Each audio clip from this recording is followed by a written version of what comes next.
दी छोड़ सतगुरु रामपाल जी परमेश्वर जी की जय हो।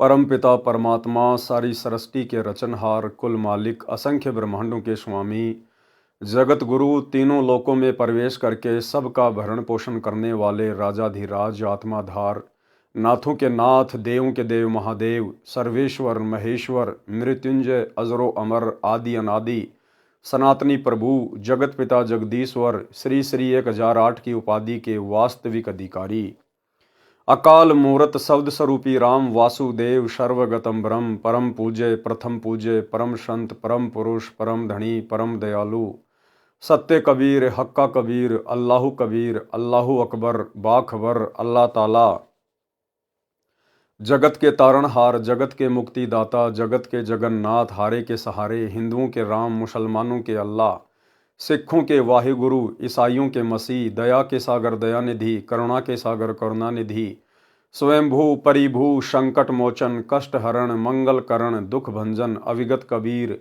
निर्विकार निर्विषम परमात्मा अलय अलेख सतगुरु आदि अनादि सतगुरु असली मर्यादा पुरुषोत्तम असली राम असली कृष्ण असली घनश्याम असली मुरारी राजाओं के राजा महाराजाओं के महाराजा शहंशाहों के शहंशाह सम्राटों के सम्राट भगवानों के भगवान अल्लाहों के अल्लाह प्रभुओं के प्रभु मसीहाओं के मसीह सच्चे वाहे गुरु बाबाओं के बाबा पीरों के पीर सेठों के सेठ जगत सेठ सावड़सा सेठ सर्वगुण संपन्न अनंत कोटि कलाओं के स्वामी अनंत कोटि ब्रह्मांडों के नायक योगियों में महायोगी ध्यानियों में महाध्यानी सिद्धों में परम सिद्ध ज्ञानियों में तत्वज्ञानी ब्रह्म ज्ञानी महाज्ञानी परम ज्ञानी सर्वश्रेष्ठ ज्ञानी विज्ञानी युवा कबीर समरथ कबीर असमवात अमित ओजा सच्चे रहनुमा करीम अल्लाह सुभान अल्लाह दुनिया के अंतिम पैगंबर 8 सितंबर 1951 से गांव धनाना जिला सोनीपत हरियाणा भारतवर्ष की पावन भूमि पे प्रकट रियल कल की भगवान श्री नारायण साकार हरि श्री बाबा साहिब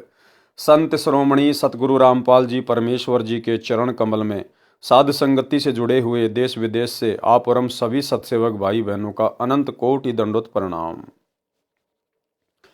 सत्साई भाई और बहनों, दया परमपिता परमेश्वर जी की सारी सृष्टि के मालिक की सर्व ब्रह्मांडों के रचयिता सतगुरु रामपाल जी की जिनके विशेष आशीर्वाद से शुभ आशीर्वाद से इस कलयुग की बिचली पीढ़ी में आप और हम सभी आत्माओं को साध संगति नसीब हुई, क्योंकि साध संगति से ही हम एक नेक भगत बन सकते हैं, परमात्मा को प्राप्त करने योग्य साधक बन सकते हैं।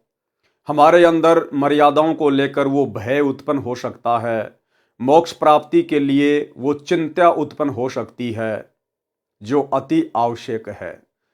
अन्यथा जो भाई बहन साध संगति से नहीं जुड़े हुए हैं, जो वर्तमान समय 2024 तक भी काल प्रेरित सतलोक आश्रम मैनेजमेंट हरियाणा वालों के पीछे लगे हुए हैं, गुरुदेव के कलयुगी परिवार के पीछे उनके बेटा बेटी भाई बंधु रिश्तेदारों के पीछे लगे हुए हैं, आप उन भाई बहनों के आचार विचार व्यवहार उनका बोलना चलना उठना बैठना उनकी नियम मर्यादा आप जी देख सकते हैं। यदि कभी आपकी उनसे मुलाकात हो जाए तो आपको पता चलेगा कि साध संगति यदि दिन है तो आश्रमों से जुड़े हुए भाई बहन रात्रि हैं। साध संगति यदि गंध है तो शतलोक आश्रमों से जुड़े हुए भाई बहन दुर्गंध है। आप और हमारे विचारों में गुरुदेव भगवान को लेकर आप और हमारे क्या विचार हैं, आश्रम से जुड़ी हुई आत्माओं के क्या विचार हैं, रात और दिन का अंतर है।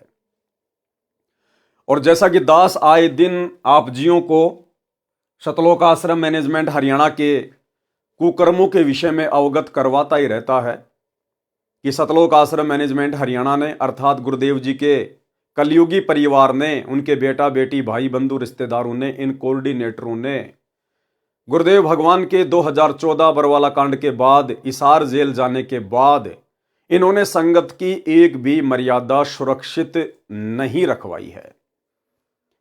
इन्होंने हर प्रकार की मर्यादाएं तुड़वा डाली है, क्योंकि ये लोग काल के पक्के एजेंट हैं। इन्होंने केवल अपने इष्ट को प्रसन्न करना है और शतलोक आश्रम मैनेजमेंट हरियाणा का इष्ट है ज्योति निरंजन। भाई और बहनों, भक्ति मार्ग की एक सबसे बड़ी गलती परमात्मा ने बताई है कि भाई और तो चलो छोटी मोटी गलतियां तुम्हारी माफ की जा सकती हैं, जैसे किसी ने शराब पी ली, किसी ने गलती से मांस खा लिया, किसी ने कोई चोरी कर दी, छोटी मोटी और कोई हरकत कर दी, वो तो क्षमा योग्य हैं। परंतु एक भक्ति मार्ग में ऐसी गलती है, यदि वो गलती आपने एक बार भी कर दी तो भाई चांस बहुत कम है कि सतगुरु आपको माफ करे। और वो गलती है 100 वर्ष सतगुरु की पूजा, एक दिन आन उपासी, वो अपराधी आत्मा फिर पड़े काल की फांसी। आन उपासना, अन्य देवी देवताओं की पूजा करना या अन्य देवी देवताओं की पूजा में सहयोग करना, शास्त्र विरुद्ध साधना में सहयोग करना, ये सबसे बड़ी गलती है। इसे परमात्मा माफ नहीं करता है, क्योंकि सतलोक में हमने यही तो गलती की थी। हमारा पूज्य इष्ट, हमारा पूज्य परमेश्वर कबीर परमात्मा सतगुरु रामपाल जी, और हमने सतलोक में आस्था लगा ली इस काल के ऊपर। यानी हमने अपने परमेश्वर से आस्था हटा के और इस काल के ऊपर लगा ली, और परमेश्वर ने उसी गलती के चलते हमें फिर उसी काल के साथ नीचे 21 ब्रह्मांड में भेज दिया। और अभी तक हम यहीं फंसे पड़े हैं, सतलोक गए नहीं हैं। परमात्मा सतलोक उस समय लेके जाएगा जब पूरी तरह से चेक कर लेगा, देख लेगा कि वैसी ही गलती ये आत्माएं फिर से तो नहीं करेंगी। अच्छी प्रकार से धो मांज के फिर परमात्मा हमें सतलोक के लिए तैयार करेंगे। लेकिन यहां सतलोक आश्रम मैनेजमेंट हरियाणा जिस शास्त्र विरुद्ध साधना में सहयोग करने के लिए गुरुदेव भगवान हमें मना करते हैं, हमें बार बार जगाते हैं कि बच्चों, गलत काम करना या गलत काम में सहयोग करना दोनों ही महापाप हैं। लेकिन सतलोक आश्रम मैनेजमेंट हरियाणा है कि उन्हें कोई फर्क ही नहीं पड़ता है। लगता है किसी ने उनके ज्ञान वाली नस काट दी है।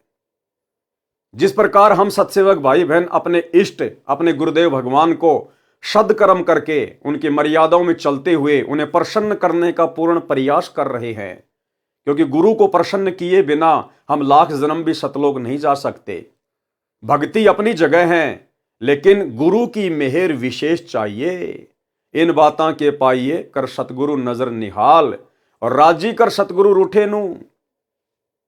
लेकिन दूसरी तरफ सतलोक आश्रम मैनेजमेंट हरियाणा, गुरुदेव का कलयुगी परिवार या कोऑर्डिनेटर, अपने इष्ट ज्योति निरंजन को खुश करने का हम सत्सेवकों से कहीं ज्यादा भरकस प्रयास कर रहे हैं, क्योंकि काल ने इनकी स्पेशल ड्यूटी लगा रखी है कि तुम्हारा खुद का तो बेड़ा गर्क हुआ पड़ा है, तुम संत रामपाल जी की संगत का भी बेड़ा गर्क करो। ये स्पेशल काल के एजेंट है, काल के दूत है। क्योंकि सूक्ष्म रूप में कबीर परमेश्वर और ज्योति निरंजन की लड़ाई चल रही है, और धरातल पर उन दोनों के एजेंट आपस में लड़ रहे हैं ज्ञान आधार से। सतगुरु के एजेंट है सतसेवक, और ज्योति निरंजन काल के एजेंट हैं सतलोक आश्रम मैनेजमेंट हरियाणा वाले। और सन 2014 बरवाला कांड के बाद से इन दोनों ही ग्रुपों में, क्योंकि संत रामपाल जी की संगत में 2 पार्ट हो चुके हैं, सबको पता है। एक पार्ट जो बिल्कुल अज्ञान और पाखंड के ढेर पे बैठा है, सतलोक आश्रम मैनेजमेंट हरियाणा। दूसरा ग्रुप साध संगति, जो अपने गुरु को प्रसन्न करने का हर संभव प्रयास करते हैं। वो भले खुद टूट जाएंगे, लेकिन मर्यादा टूटने नहीं देंगे। तो भाई और बहनों, 2025 शुरू हो चुकी है, और सतलोक आश्रम मैनेजमेंट हरियाणा के घटिया कुक्रम रुकने का नाम नहीं ले रहे हैं। अभी कुछ ही दिन पहले सतगुरु रामपाल जी के बड़े लड़के ने समाज के साथ में, विशेषकर जाट समाज के साथ में, क्योंकि सतगुरु रामपाल जी के बेटे की जाति है जाट जाति, उसकी जीव जाति नहीं है, उसकी जाट जाति है। और उसका कोई भगत समाज नहीं है, उसका जाट समाज है। और वो केवल अपने जाट समाज को, अपने जाट भाइयों को प्रसन्न करने में काल प्रेरणा से दिन रात लगा हुआ है, कोई भी मौका नहीं चूकता है। कुछ ही दिन पहले हम सत्सेवक भाई बहनों ने उन लोगों को समझाने के लिए एक वीडियो बनाया था कि भाई आप ये क्या कुकर्म कर रहे हो। ये समाज के लिए धर्मशाला बनवाना, समाज वालों के साथ भाईचारा निभाना, ये भक्ति मार्ग में नहीं चलता। अब हमारी जाति जाट जाति नहीं है, अब हमारी जाति जीव है।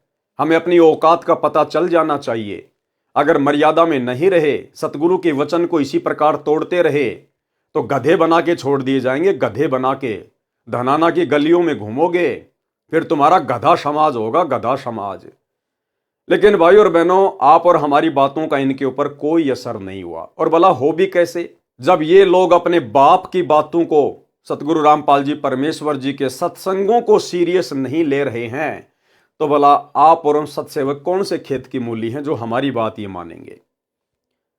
तो हमने तो प्रयास किया था इनको समझाने के लिए, वीडियो बनाकर, कि हो सकता सुधर जाएं, आगे से ऐसी घटिया हरकत ना करें, ना खुद के कर्म फोड़ें, और ना बेचारी भोली भाली संगत जो इनको भगत मानकर ज्योति पाठ और दान का पैसा इन आश्रमों में दे रही है, और उसी भोली भाली संगत के दान का दुरुपयोग ये जाट धर्मशाला बनवाने में, स्टेडियम बनवाने में, हॉस्पिटल बनवाने में, राजनीति करने में जो बर्बाद करवाया जा रहा है, तो बेचारी संगत के भी कर्म फूटने से बचें।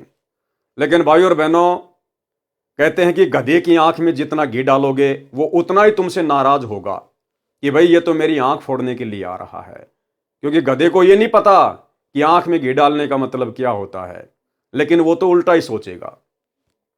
तो आप और हम भगत भाई बहनों की बातों का सतगुरु रामपाल जी परमेश्वर जी के कलयुगी परिवार पे, इन कोऑर्डिनेटरों पे, आश्रम संचालकों के ऊपर कोई असर नहीं हुआ। उल्टा उन्होंने एक नया कांड और कर दिया, एक नया कांड और कर दिया उन्होंने। हाल ही कल ही इन्होंने क्या किया है, हरियाणा के सोनीपत जिले के गोहाना तहसील में, क्योंकि जो गांव धनाना है वो गोहाना तहसील के अंतर्गत आता है, और मुझे तो भाई और बहनों समझ में नहीं आ रहा कि सतगुरु रामपाल जी परमेश्वर जी का कलयुगी परिवार, विशेषकर उनके दोनों बेटे और उनका भाई, ये सारा का सारा भगत समाज का पैसा ये हरियाणा के गोहाना के भगतों के ऊपर ही क्यों लुटा रहे हैं। विशेषकर सोनीपत के अंदर ही ये लोग क्यों इस प्रकार के कुकर्म कर रहे हैं। मुझे लगता है इनको आने वाले विधानसभा चुनाव में चुनाव लड़ना है, या तो सतगुरु रामपाल जी के बड़े बेटे को, या फिर सतगुरु रामपाल जी के भाई को। तो पहले से ये लोग अपना वोट बैंक तैयार करने में लगे हुए हैं, लोगों को प्रसन्न करने में लगे हुए हैं, ताकि हमें वोट मिल जाए और हम छोटे मोटे कोई विधायक बन जाएं। अन्यथा क्यों फिर ये इस प्रकार की मर्यादा तोड़ेंगे। ये कुकर्म, ये घटिया और नीच कर्म, शास्त्र विरुद्ध कर्म सतगुरु रामपाल जी परमेश्वर जी ने तो अपने भक्ति इतिहास में 30 वर्ष हो चुके हैं कभी भी नहीं किया। हमेशा हमें इन शास्त्र विरुद्ध कुकर्मों से दूर रहने की सलाह दी है, लेकिन आज उनका परिवार खुलेआम कर रहा है। हरियाणा के गोहाना में कोई दादा गोसाई गौशाला है, और उस गौशाला में गोहाना के उन लोगों ने, जो उस गौशाला के जो मेंबर हैं, उन सभी लोगों ने मिलकर ये हवन करवाया। ये वाला हवन, आप और हमारे वाला हवन नहीं, जो गुरुदेव ने हमें शास्त्र अनुकूल साधना बताई है ना, कि अपने घर के एक कोने में छोटा सा दीपक ले आओ, उसमें 100 ग्राम, 50 ग्राम, आधा किलो घी डाल दो, और उसमें खड़ी जो है वो बत्ती लगा दो, गाय या भैंस का घी होना चाहिए। वो हो गया हमारा हवन, जो कि शास्त्र अनुकूल है। लेकिन ये दादा गोसाई गौशाला में, गोहाना में, इन लोगों ने एक हवन यज्ञ का आयोजन किया। ये हवन यज्ञ महर्षि दयानंद सरस्वती वाला हवन यज्ञ, बड़ा सा गड्ढा खोद के उसमें लकड़ियां डाल के और घी के लोटे भर भर के डालो, स्वाहा स्वाहा, दुनिया भर का प्रदूषण, दुनिया भर के जीव उसमें मर जाते हैं, और शास्त्र विरुद्ध कर्म। तो गोहाना में वो दादा गोसाई गौशाला वाले मेंबर वो मिलके अपना हवन यज्ञ कर रहे थे। हो सकता है वो सालाना इस प्रकार का यज्ञ उस गौशाला में करवाते हैं, इस मकसद से कि लोग इस अनुष्ठान के बहाने आएंगे और यहां पर कुछ दान धर्म करके जाएंगे। उस गौशाला के पीछे उन लोगों का भी जो है वो परिवार चलता है, और थोड़ी बहुत वहां पर गायों की सेवा भी हो जाती है। तो वो लोग तो स्वाभाविक है, दुनिया भर की गौशाला हैं, दुनिया भर के लोग हैं, वो अपना शास्त्र विरुद्ध अनुष्ठान करवाते ही रहते हैं। तो गौशाला के लोग अपना शास्त्र विरुद्ध अनुष्ठान करवा रहे थे। ये 12 जनवरी 2025 की बात है। ये शास्त्र विरुद्ध हवन वहां पर हो रहा था। और भाई और बहनों, अब आप आगे जो सुनेंगे तो आप सत्सेवक भाई बहनों के तो दिमाग की बत्ती हिल जाएगी, क्योंकि आप और हमें तो गुरु की मर्यादाओं का पता चल गया है। और बाकी जो आश्रमों से जुड़े हुए भाई बहन हैं, उनके तो सिर में जू भी नहीं रेंगेगी, जू भी, क्योंकि उनकी बुद्धि पे काल बैठा है। उनके अंदर इतना बुद्धि विवेक काल ने छोड़ा ही नहीं है कि वो विचार कर सकें। उन्हें खुद की मर्यादाओं का नहीं पता, भला अन्य बातें वो क्या करेंगे। तो सतलोक आश्रम मैनेजमेंट हरियाणा ने, सतगुरु रामपाल जी परमेश्वर जी के कलयुगी परिवार ने, आश्रम संचालकों ने, जहां पर यह शास्त्र विरुद्ध हवन यज्ञ हो रहा है, इन्होंने जाकर वहां पर उस गौशाला में भंडारा लगा दिया, भंडारा देसी घी का। गुरुदेव के बड़े लड़के ने जाकर कहा कि जी आप ये हवन यज्ञ करो, आप गौशाला में शास्त्र विरुद्ध कुकर्म करो, आप ये अनुपासना करो, और जी भंडारा हम लगाएंगे संत रामपाल जी की तरफ से, सतलोक आश्रम धनाना की तरफ से देसी घी का भंडारा लगाएंगे, चाहे आप कितने भी आदमी क्यों ना बुलवा लीजिए। तो जगत वालों को क्या चाहिए भाई और बहनों, वो तो बड़े प्रसन्न होंगे कि जी हमारा तो खर्चा ही कम हो गया, हम 2 पैसे कमाने के लिए तो ये हवन यज्ञ कर रहे हैं ताकि लोग आए, इस बहाने 2 पैसे देकर जाएं, और हमारा तो खर्चा ही बच गया। अरे इतना बड़ा भंडारा 2-3 हजार आदमियों का, और यदि सतगुरु रामपाल जी का बेटा करवा रहा है तो उससे अच्छी बात और क्या हो सकती है। तो भाई समाज वाले जिनको संत रामपाल जी का ज्ञान नहीं, संत रामपाल जी की मर्यादाओं का ज्ञान नहीं, वो तो प्रसन्न ही होंगे जब उन्हें जाकर कोई इस प्रकार से सहयोग करेगा तो। लेकिन भाई सतगुरु रामपाल जी के विधान अनुसार, उनके सत्संगों के अनुसार ये आन उपासना में सहयोग करने में आता है, आन उपासना में सहयोग करने में। और देखो काल ने कितनी भयंकर चाल चली। काल को पता था कि सीधे सीधे तौर पर ये भगत सतगुरु से ज्ञान लेने के बाद मेरे जाल में नहीं फंसेंगे। काल ने सूक्ष्म चाल चली, सूक्ष्म चाल,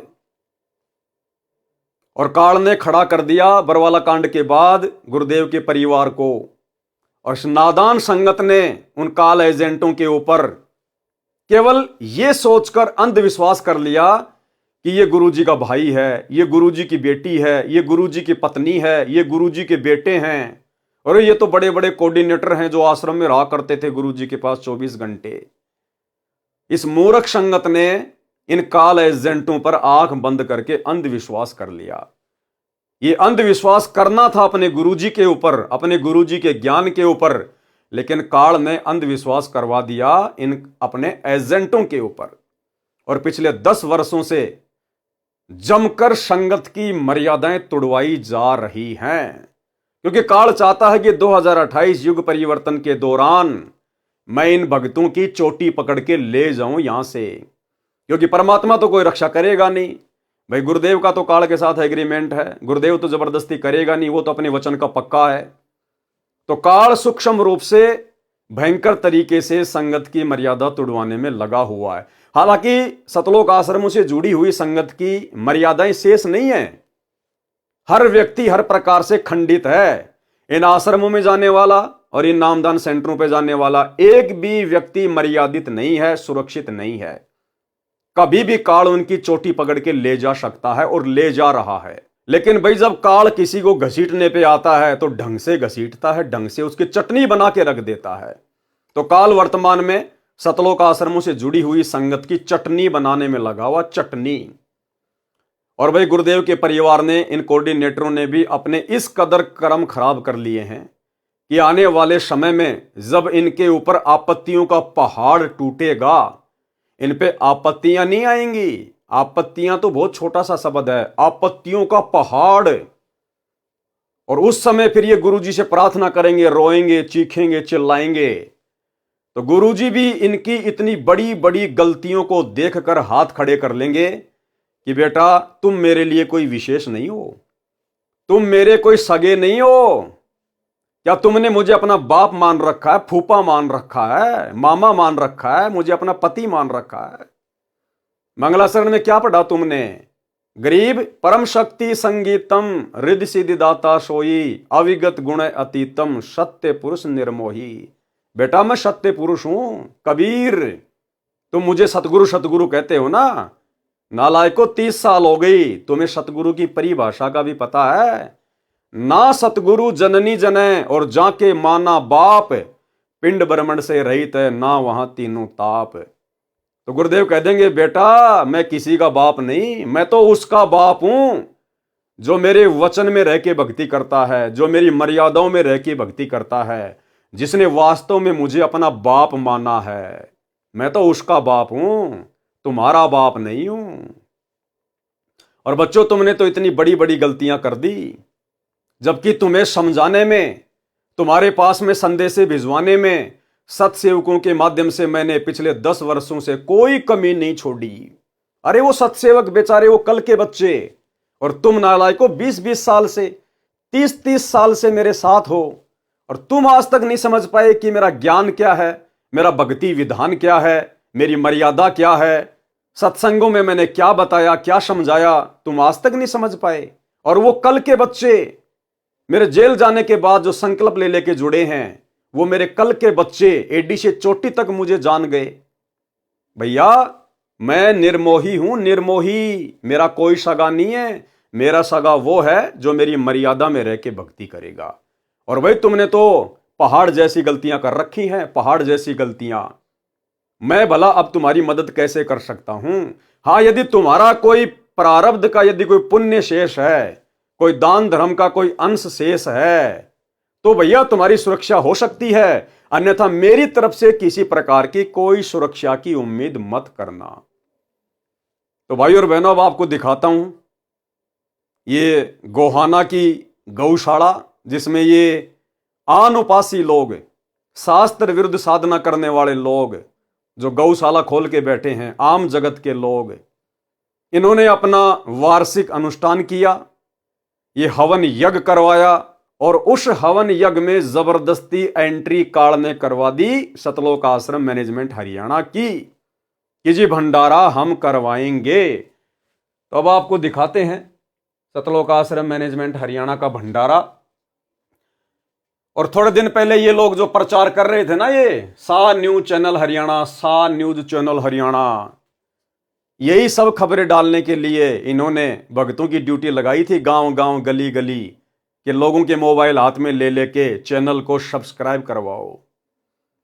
ये न्यूज दिखाने के लिए, इस पाखंड को, जिस पाखंड को समाप्त करने के लिए सतगुरु रामपाल जी सतलोक से चल के आए हैं, जिस शास्त्र विरुद्ध हवन को, पाखंड को समाप्त करने के लिए सतगुरु रामपाल जी ने दुनिया से पंगा लिया, ये महर्षि दयानंद के द्वारा शुरू किया गया पाखंड है, जिसके कारण 21 महीने गुरुदेव रोहतक की जेल में रहे, आज 10 साल से हिसार की जेल में बैठे हैं।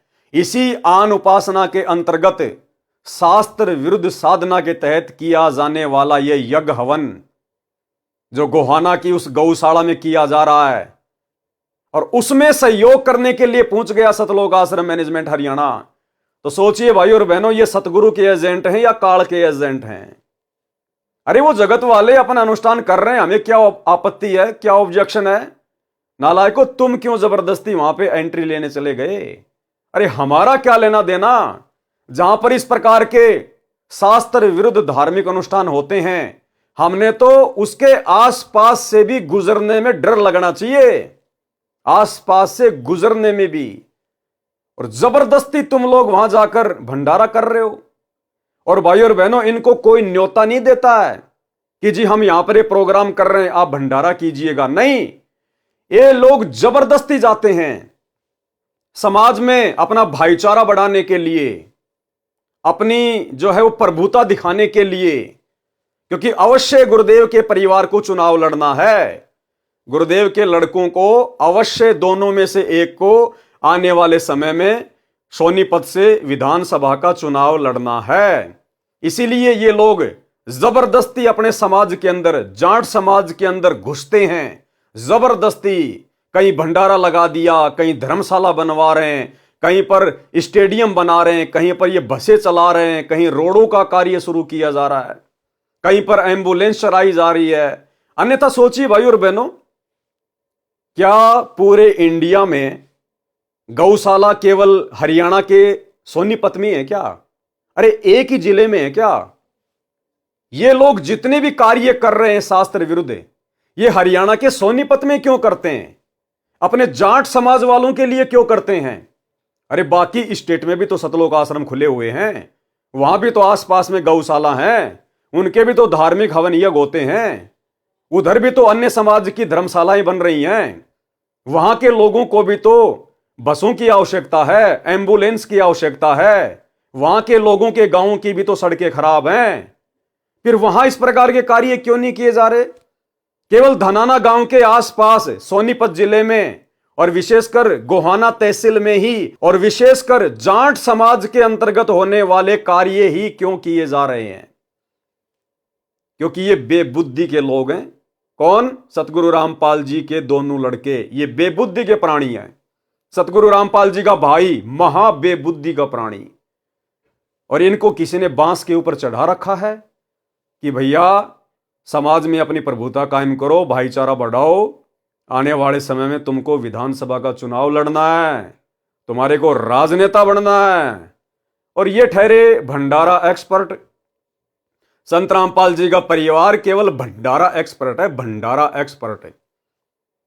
आप इनसे कैसा ही भंडारा करवा लो, और मैं गारंटी देता हूं भाई और बहनों, अगर गोहाना तहसील का या सोनीपत जिले का कोई बड़ा नेता, एमपी, एमएलए, अगर उसकी माता की या उसके पिताजी की डेथ हो जाए, निधन हो जाए, और वो एमपी या एमएलए संत रामपाल जी के बड़े लड़के के पास संदेशा भिजवाए कि भाई मेरी माता जी एक्सपायर हो गई है, परसों उसकी 13वीं है, और मैंने तो भाई 5 गांवों को निमंत्रण दे दिया, पूरे गोहाना तहसील को मैंने आमंत्रण दे दिया आने के लिए, भंडारे के लिए, और भाई मैं ये व्यवस्था कर नहीं पाऊंगा, इतना सक्षम नहीं हूं, तो आगे बोलने की जरूरत नहीं है उसको, विधायक को, एमपी को ना। आगे तो फिर काल प्रेरणा से सतगुरु रामपाल जी का बड़ा बेटा बोलेगा कि सरपंच जी टेंशन लेने की जरूरत को नहीं, यो वीरेंद्र पाल जब तक जिंदा है, जब तक यो भंडारा एक्सपर्ट जिंदा है, तब तक कोई दिक्कत को नहीं आने दे। और तुरंत फोन कर देगा सतलोक आश्रम धनाना में वहां के भंडारी को, राजवीर दास को, कि भाई राजवीर दास करिए, मूर्खों की सेना तैयार, और भाई भंडारा लगाना है। यहां पे मंत्री जी की माता जी की 13वीं चल रही है, इन्हें कोई फर्क नहीं पड़ता, क्योंकि यहां इस गौशाला में भी इन्होंने जाकर भंडारा लगा दिया जहां पर आन उपासना हो रही है, तो वो 13वीं भी आन उपासना है, और ये इस प्रकार का महर्षि दयानंद सरस्वती वाला हवन यज्ञ भी आन उपासना है।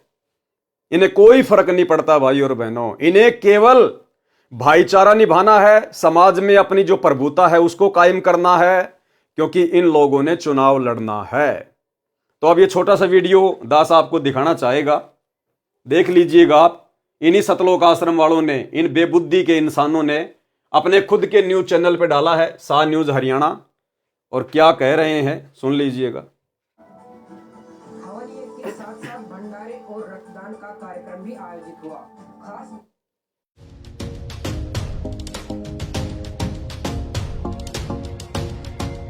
बीते रविवार 12 जनवरी को सोनीपत के गोहाना के ओल्हाना गांव में स्थित दादा गोसाई गौशाला में हवन यज्ञ का कार्यक्रम किया गया। हवन यज्ञ के साथ साथ भंडारे और रक्तदान का कार्यक्रम भी आयोजित हुआ। खास बात ये रही कि आने वाले लोगों के लिए भंडारे की व्यवस्था संत रामपाल जी महाराज की तरफ से की गई। लगभग 2000 लोग इस कार्यक्रम में शामिल हुए।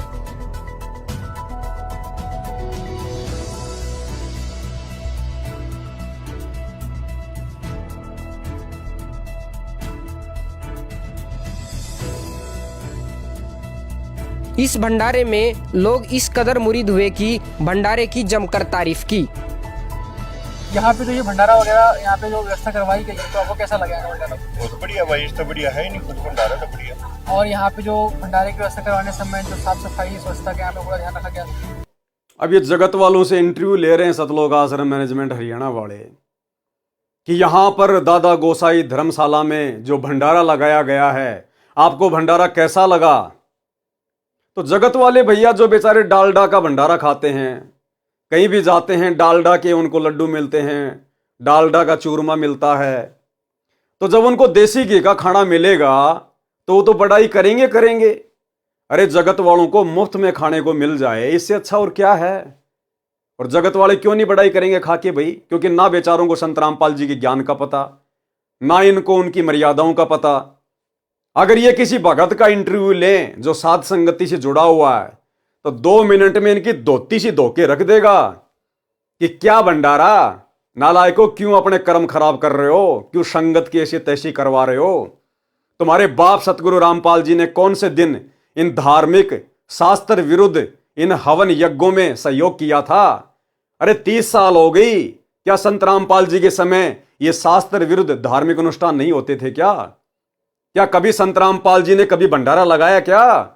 शतलोक आश्रम बरवाला के या करोथा के अलावा कभी सतगुरु रामपाल जी ने इस प्रकार जगत वालों के लिए आन उपासना में सहयोग करते हुए भंडारा लगाया क्या।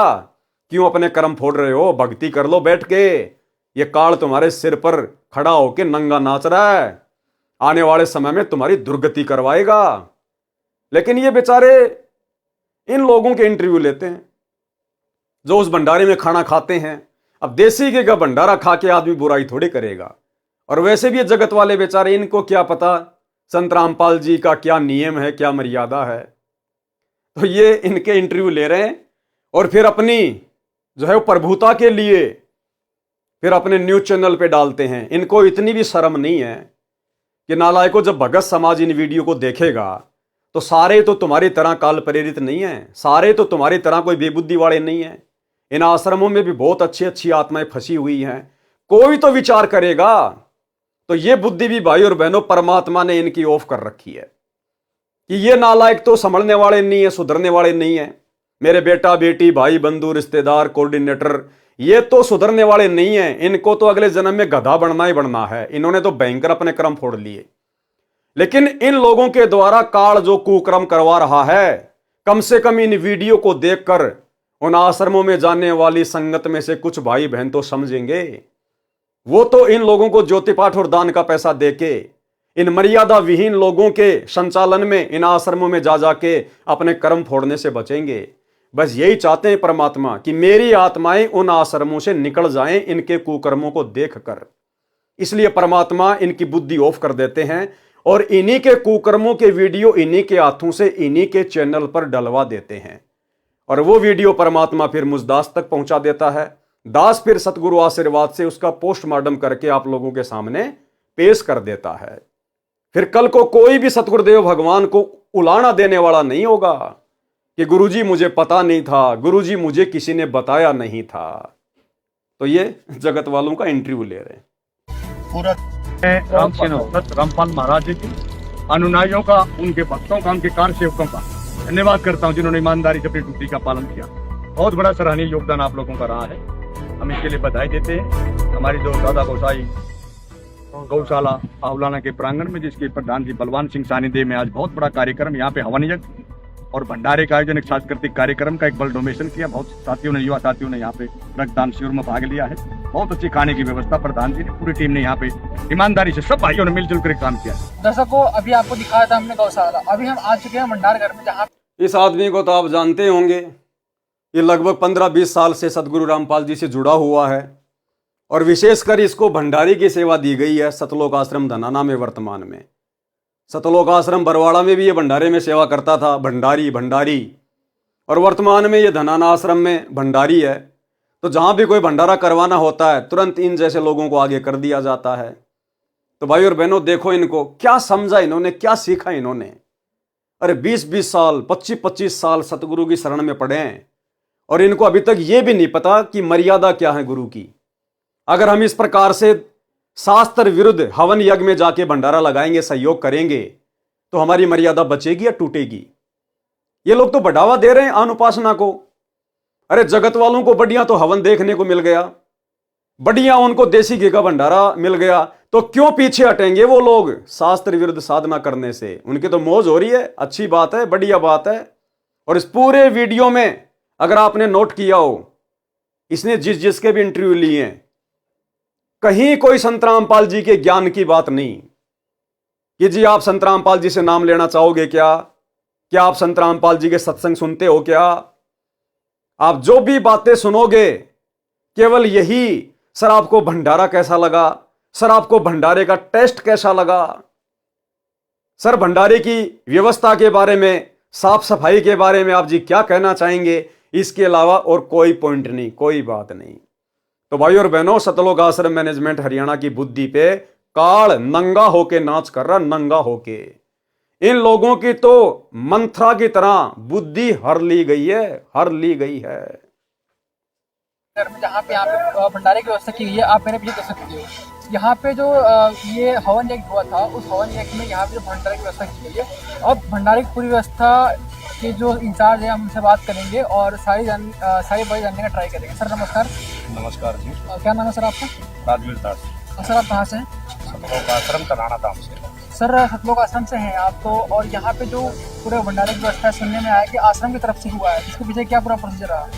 प्रोसीजर तो यही है जी, गौशालाओं के प्रधान की दर्शन थी, जो के वास्ते उन्होंने प्रार्थना करना की परमात्मा का आदेश आ गया, तो आदेश को पाकर हम यहाँ भंडारे की व्यवस्था करने के लिए सतलोक आश्रम तनाना से सभी सेवादार इकट्ठे होकर सेवा में आ गए।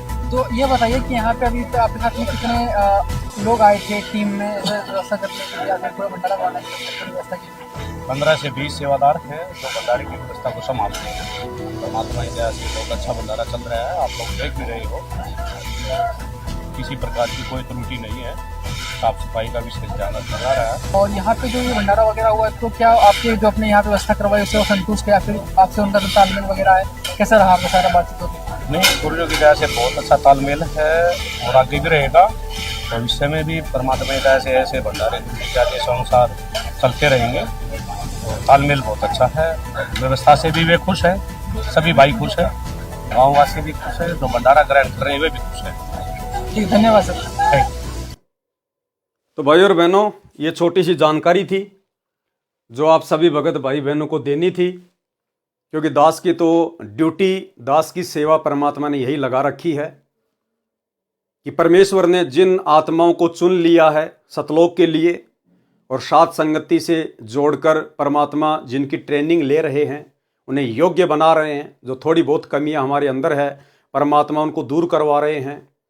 और ये सोने पे सुहागा भाई और बहनों, जब इन काल प्रेरित सतलोक आश्रम मैनेजमेंट हरियाणा वालों के कुकर्मों के वीडियो जब हमारे सामने आते हैं और जब हम इनके कुकर्मों को देखते हैं, जो कर्म ये लोग गुरुजी के भक्ति विधान के विपरीत करते हैं, तो आप और हमें शिक्षा मिलती है, आप और हमारे अंदर भय पैदा होता है। हम और गुरुदेव के निकट आते हैं कि हे गुरुदेव भगवान, अपने दास पर, अपनी दासी पर दया रखना मालिक, हमारे ज्ञान योग को खोल के रखना परमात्मा। हे बंदी छोड़, हम कभी सौपन में भी आपकी मर्यादा तोड़ने का विचार अपने मन में भी ना लेकर आएं, जिस प्रकार ये आपके परिवार वाले सतलोक आश्रम मैनेजमेंट हरियाणा वाले ये धड़ल्ले से आपकी मर्यादाओं की धज्जियां उड़ा रहे हैं। तो भाई और बहनों, शुक्र मनाओ, गुरुदेव का 100 बार धन्यवाद करो कि गुरुदेव ने आप और हम सभी आत्माओं को साध संगति से जोड़ दिया। अन्यथा आज हम भी इन लोगों के पीछे लग के, इन आश्रमों में जा जाके इन कुपात्रों को ज्योति पाठ और दान का पैसा दे दे के अपने कर्म फोड़ रहे होते, कर्म। और आने वाले समय में क्या बीतेगी आप जी देख लेना इनके साथ में। तो इस वीडियो में आपको ये छोटी सी जानकारी देनी आवश्यक थी, क्योंकि ये लोग तो समझने वाले नहीं हैं, इनकी बुद्धि पे तो काल बैठा है। लेकिन आप और हम भगत भाई बहन इस प्रकार की घटिया और शास्त्र विरुद्ध साधना में सहयोग करने वाली हरकतों को देख देख कर हम सावधान रहें, हमारे से भविष्य में ऐसी कोई गलती गुरुदेव के मार्ग में ना हो जाए। तो अब हम आज के वीडियो में आगे बढ़ते हैं। आज गुरुदेव भगवान के आशीर्वाद से, उनके कर कमल से लिखित पवित्र पुस्तक मुक्ति बोध के ऊपर ये 8वें नंबर का वीडियो है। प्रत्येक वीडियो में गुरुदेव भगवान के आशीर्वाद से हमें बहुत कुछ समझने और सीखने को मिलता है। आज की वीडियो में विशेषकर गुरुदेव भगवान ने सुखदेव ऋषि की जो कथा है उसको शामिल किया है। वैसे गुरुदेव ने हमें बहुत बार यह कथा सुना रखी है, सत्संगों में इसका जिक्र किया हुआ है, इसलिए गुरुदेव भगवान के कर कमल से लिखित पुस्तक को पढ़ने सुनने से भी हम पुण्य के भागी बनते चले जाते हैं। तो जहां कोई विशेष पॉइंट आएगा, दास जरूर सतगुरुदेव की प्रेरणा से विश्लेषण करेगा, अन्यथा हम इन कथाओं को पढ़ेंगे, इनको पढ़ने मात्र से भी हम पुण्य के भागी बनते हैं। तो ये पवित्र ग्रंथ मुक्ति बोध, पेज नंबर 61। गरीब सुखदेव सुख में उपजे, राई सींग समोई, नो नाथ और सिद्ध 84 संग उपजे थे दोई। सुखदेव ऋषि की उत्पत्ति कथा। सरलार्थ, जिस समय भगवान शिव जी ने पार्वती जी को अमर मंत्र दिया, उस समय एक स्थान पर सूखा पेड़ था, उसके नीचे आसन लगाया। कारण यह था कि इस अमर नाम को कोई अन्य जीव सुन ले और वह भी अमर हो जाए, और बुरे स्वभाव का जीव यदि आध्यात्मिक शक्ति संपन्न हो जाएगा तो वह उसका दुरुपयोग करके भले व्यक्तियों को सताएगा। क्या कह रहे हैं परमात्मा? पॉइंट पे ध्यान देना भाई और बहनों। इसलिए गुरुदेव भगवान ने अभी तक किसी को भी ओरिजिनल सारनाम सार शब्द नहीं दिया। क्यों नहीं दिया वो अमर मंत्र? क्योंकि गुरुदेव भगवान को पता है कि यदि ओरिजिनल सारनाम दे दिया गया तो सारनाम लेने के बाद उसका जाप करने से, सुमरण करने से भगत में जुबान सिद्धि आ जाती है, जुबान सिद्धि। और परमेश्वर को पता था कि ये मंत्र यदि मर्यादा विहीन के हाथ लग गया, यदि किसी ऐसी आत्मा को दे दिया गया जो इस मंत्र का जाप भी करेगा और मर्यादा भी तोड़ के रखेगा, तो मर्यादा तोड़ने से तो आएगी उसके अंदर दुर्बुद्धि काल प्रेरणा से, और ये अमर मंत्र जाप करने से आएगी उसमें शक्ति। वो तो सत्यानाश कर देगा, समाज का सत्यानाश। इसलिए गुरुदेव भगवान ने अभी तक ये मंत्र किसी को नहीं दिया है। और वही बात यहां है, क्या है कि शंकर भगवान पार्वती को एकांत स्थान में लेके गए कि जहां पर उस मंत्र को कोई सुन ना ले।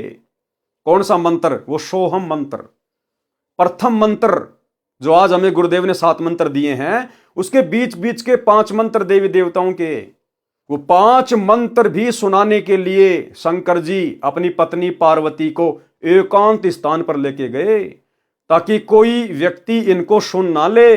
यदि किसी ऐसे वैसे अनधिकारी व्यक्ति ने यह मंत्र सुन लिए तो उसके अंदर शक्ति आ जाएगी, शक्ति, और फिर वो समाज के लिए घातक सिद्ध हो सकता है। तो भला सतगुरु रामपाल जी परमेश्वर मंत्रों के बाप अमर मंत्र को, सार नाम को, भला ऐसे किसी को कैसे दे देंगे? सतगुरु रामपाल जी तो अंतर्यामी हैं, उन्हें तो आगे पीछे सब कुछ पता है कि कौन मर्यादा में है, कौन आगे चल के मर्यादा तोड़ेगा, कौन जाके काल की गोद में बैठेगा, कौन अधिकारी है कौन नहीं है। तो गुरुदेव भगवान भला ऐसे कैसे किसी को सार नाम सार शब्द दे देंगे? उसके बाद तो जुबान सिद्धि आ जाती है। और अगर इनको वो सार नाम अमर मंत्र दे दिया होता तो भाई और बहनों, गुरुदेव के जेल जाने के बाद सतलोक आश्रम मैनेजमेंट हरियाणा के गुरुदेव के परिवार के कुक्रम भी आपके सामने हैं। तो गुरुदेव भगवान को तो ये सारे कुक्रम पहले ही दिखाई दे रहे थे, बरवाला कांड से पहले। इसलिए गुरुदेव ने किसी को भी सार नाम सार शब्द नहीं दिया। मालिक को पता था ये सत्यानाश कर देंगे, सत्यानाश। और सबसे पहले तो जुबान सिद्धि से बद्दुआ दे दे के मेरे सत्सेवक बच्चों को मार देंगे ये, क्योंकि मेरे सत्सेवक बच्चे आगे चलकर इनके अज्ञान और पाखंड की डंके की चोट पे पोल खोलेंगे, डंके की चोट पे। और जब आज ही ये लोग हमारा जीना दूभर कर रहे हैं, हमारे ऊपर मुकदमे लगा दिए, जेल करवा दी, साथ संगति में आके मार पिटाई करते हैं, घरों में घुस घुस के गुंडे ला ला के हमारे साथ मार पिटाई करवाते हैं, तो गुरुदेव को क्या इन बातों का पता नहीं था कि अगर इनको वो सार नाम सार शब्द दे दिया तो इनको तो पुलिस और गुंडों की भी जरूरत नहीं पड़ेगी, ये तो जुबान सिद्धि से बद्दुआ दे दे के मेरी संगत का सत्यानाश कर देंगे। इसलिए परमात्मा ने अभी तक वो अमर मंत्र किसी को नहीं दिया। वो अमर मंत्र के लिए परमात्मा अब अपनी आत्माओं को साथ संगति से जोड़ के योग्य बना रहे हैं। तो क्या कहा शंकर जी ने, क्या कारण था? कारण यह था कि इस अमर नाम को कोई अन्य जीव सुन ले और वह भी अमर हो जाए, और बुरे स्वभाव का जीव यदि आध्यात्मिक शक्ति संपन्न हो जाएगा तो वह उसका दुरुपयोग करके भले व्यक्तियों को सताएगा। जिस प्रकार ये मैनेजमेंट वाले बुरे स्वभाव के व्यक्ति आज हम भले आदमी सत्सेवकों को सता रहे हैं, तो वह उसका दुरुपयोग करके भले व्यक्तियों को सताएगा। इसलिए सब गुरुजन एकांत स्थान पर केवल उपदेश देने योग्य हुए व्यक्तियों को ही बैठाकर नाम देते हैं। भगवान शंकर जी ने अपने हाथों से ताली बजाई, जिसका भयंकर नाद यानी शोर हुआ। आसपास के पशु तथा पक्षी डरकर दूर चले गए। सूखा वृक्ष इसलिए चुना था कि कोई पक्षी आएगा तो तुरंत दिखाई देगा। उस वृक्ष की खोगर यानी वृक्ष के थोते तने में मादा तोते ने अंडे पैदा कर रखे थे। एक अंडा अस्वस्थ था, अन्य स्वस्थ थे। वे शंकर जी की ताड़ी यानी हाथों की आवाज से ही पक्षी बनकर उड़ गए। वह खराब गंदा हुआ अंडा रह गया। जिस जीव को वह अंडा प्राप्त हुआ था वह उस अंडे में बैठा था, उसके परिपक्व होने तथा स्वयं को शरीर प्राप्त करने का इंतजार कर रहा था। जैसे बच्चा गर्भ में आने से ही माता पिता उसे अपना मान लेते हैं, इसी प्रकार जीव जिस शरीर या अंडे में प्रवेश होता है तो उसे अपना मान लेता है। मृत्यु के उपरांत शमशान घाट पर अंतिम संस्कार के पश्चात बची हुई हड्डियों के टुकड़ों को उठाकर किसी अथाह दरिया में बहा देते हैं, जिसको अस्थियां उठाना या फूल उठाना कहते हैं। अब आम समाज में जब कोई व्यक्ति मर जाता है, स्त्री या पुरुष, उसके बाद उनकी हड्डियों को गंगा जी में क्यों जल प्रवाहित करके आते थे, उसका क्या कारण था, जो आज एक परंपरा बनी हुई है। उसका कारण यही था भाई और बहनों कि शास्त्र अनुकूल साधना तो थी नहीं, और मरने के बाद में फिर क्या होगा, वो प्रेत योनि में जाएगा या फिर वो नरक में जाएगा। यदि शरीर छूटने के बाद में किसी को प्रेत योनि मिल गई तो वो प्रेत सीधा सूक्ष्म रूप में अपने उसी गांव, अपने उसी घर में आता है, और घर में आने के बाद फिर वो देखता है कि यहां तो सब रो रहे हैं, क्यों रो रहे हैं, मैं तो आ गया। अब उसको ये नहीं पता कि मेरा शरीर छूट गया, और वो घर वालों से कहता है, बातें करता है कि तुम क्यों रो रहे हो, मैं आ गया, मैं जिंदा हूं, आगे लिखा हुआ इसमें। लेकिन जो दूसरे जो प्रेत होते हैं, क्योंकि भाई और बहनों अनगिनत प्राणी प्रेत योनि में, भूत योनि में आप और हमारे चारों तरफ घूमते रहते हैं, वो सूक्ष्म शरीर में होते हैं, इसलिए हमें दिखाई नहीं देते। और एक सत्संग में गुरुदेव भगवान ने बताया कि प्रत्येक स्त्री या पुरुष के अंदर भूत रहते हैं, प्रेत रहते हैं। अब ये बात अलग है कि उनके संस्कारवश वो उनको दुखी नहीं करते, उनको परेशान नहीं करते।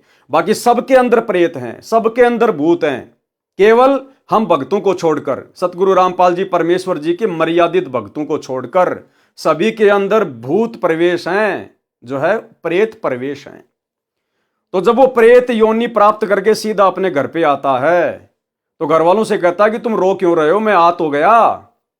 लेकिन घर वाले उसको सुन नहीं सकते, उसको देख नहीं सकते। फिर अन्य जो प्रेत होते हैं, जो घूम रहे होते हैं वहां पर, जिनको एक्सपीरियंस हो जाता है इस बात का, वो कहते रहे भाई तू सूक्ष्म शरीर में है और ये तेरे को सुन नहीं सकते, तेरे को देख नहीं सकते ये। फिर उसको चिंता बनती है कि फिर मेरा शरीर कहाँ है। फिर उसको याद आया कि मेरे को तो शमशान घाट में लेके गए थे।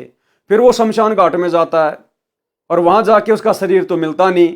फिर वहां जो हड्डियां वड्डियां होती हैं, वो उन हड्डियों को अपना शरीर समझ के उनसे चिपक जाता है, वो उनसे चिपक जाता है।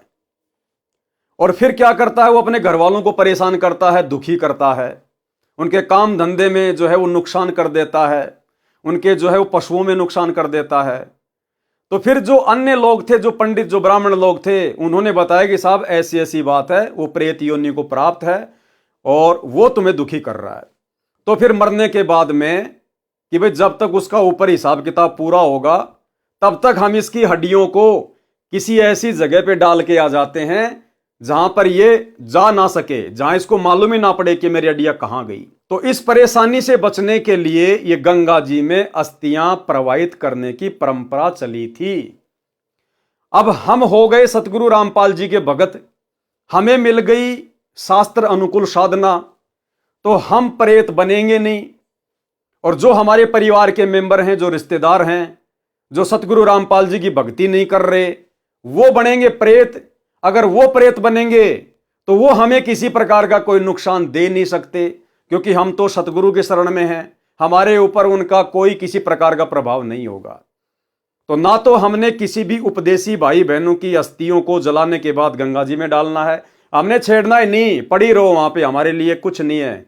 ना हमने जमीन में दाबना, ना हमने कहीं उठा के फेंकना। भक्तों की हड्डियों को, और रिश्तेदारों का तो फिर मतलब ही क्या रह गया, उनकी हड्डियों को उठाना, गंगा जी में ले जाना, हम इस पाखंड में सहयोग नहीं करेंगे। और दूसरा क्या था भाई और बहनों, जब वो प्रेत आता था, शमशान में जाता था, हड्डियों से चिपक जाता था, उसके बाद जो ये सेवड़े होते हैं जंत्र मंत्र करने वाले, ये जंत्र मंत्र करके और उस आत्मा को अपने वश में कर लेते थे। और यदि किसी का कोई मूठ छोड़नी हो, किसी के ऊपर कोई वशीकरण करना हो, किसी का कोई बुरा करना हो, कोई हानि करनी हो, तो लोगों से पैसे वासे लेके ये फिर उन आत्माओं का वहां पर ये दुरुपयोग किया करते थे। तो इस कारण से भी ये जो एक जो परंपरा थी अस्थियों को गंगा जी में डालने की, ये शुरू हुई थी। लेकिन अब ये परंपरा आप और हमारे लिए नहीं है। हम सच्चे गुरु की शरण में आ गए, सर्वशक्तिमान परमात्मा की शरण में आ गए, जिस परमात्मा से ये भूतों का नाथ काल भगवान भी डरता है, कांपता है।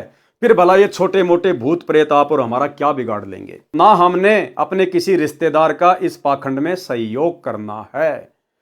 तो फिर बाद में वो प्रेत उसको बताते हैं कि भैया ना तेरे को कोई देख सकता, ना तेरे को कोई सुन सकता है। तो ठीक इसी प्रकार भाई और बहनों, वो जो जीव आत्मा थी, जो उस पेड़ के खोगर में, जो उस गंदे अंडे में थी, वो उसी को अपना शरीर मान के उससे चिपकी हुई बैठी थी। मृत्यु के उपरांत शमशान घाट पर अंतिम संस्कार के पश्चात बची हुई हड्डियों के टुकड़ों को उठाकर किसी अथाह दरिया में बहा देते हैं, जिसको अस्थियां उठाना या फूल उठाना कहते हैं।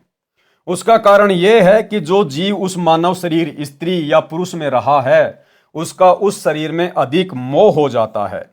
जैसे मानव को कोई असाध्य रोग हो जाता है तो अपने शरीर की रक्षार्थ सर्व धन लगा देता है, शरीर इतना प्रिय लगता है। मृत्यु के उपरांत यदि उस प्राणी को अन्य शरीर नहीं मिला तो वह प्रेत योनि में जाता है, भूत बनकर सूक्ष्म शरीर में रहता है। वह धर्मराज के दरबार में ऑफिस से अपना हिसाब किताब करवाता है। यदि प्रेत योनि प्राप्त करता है तो अपने घर आता है, अपने परिवार के व्यक्तियों से मिलकर बातें करने की कोशिश करता है और कहता है कि क्यों रो रहे हो, मैं आ गया हूं।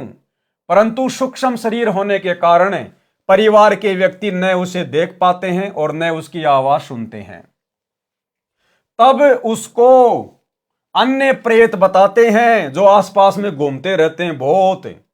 तब उसको अन्य प्रेत बताते हैं कि ये तेरे को देख नहीं पा रहे हैं क्योंकि तेरा स्थूल शरीर नहीं रहा। ठीक इसी प्रकार भाई और बहनों, हम भगत भाई बहन अब इतने होशियार हो गए हैं गुरुदेव के ज्ञान आधार से, परमेश्वर के आशीर्वाद से। अब गुरुजी की मर्यादा तो छोड़िए आप, गुरुदेव भगवान ने हमें जो मर्यादा, जो नियम जो बताए हैं, आप उनकी तो बात छोड़ दीजिए, वो तो हमने निभाने हैं। हमने अन्य प्रकार की भी कोई मर्यादा नहीं तोड़नी चाहिए। हम ये ना सोचें कि मैं अकेला हूं, मुझे कोई देख नहीं रहा है। ये प्रेत, ये भूत, हमारे दादा, हमारे परदादा, हमारे गांव वाले, आड़ोस पड़ोस वाले, वो सब प्रेत योनियों में भटक रहे हैं, घूम रहे हैं और वो हमें सब देख रहे हैं।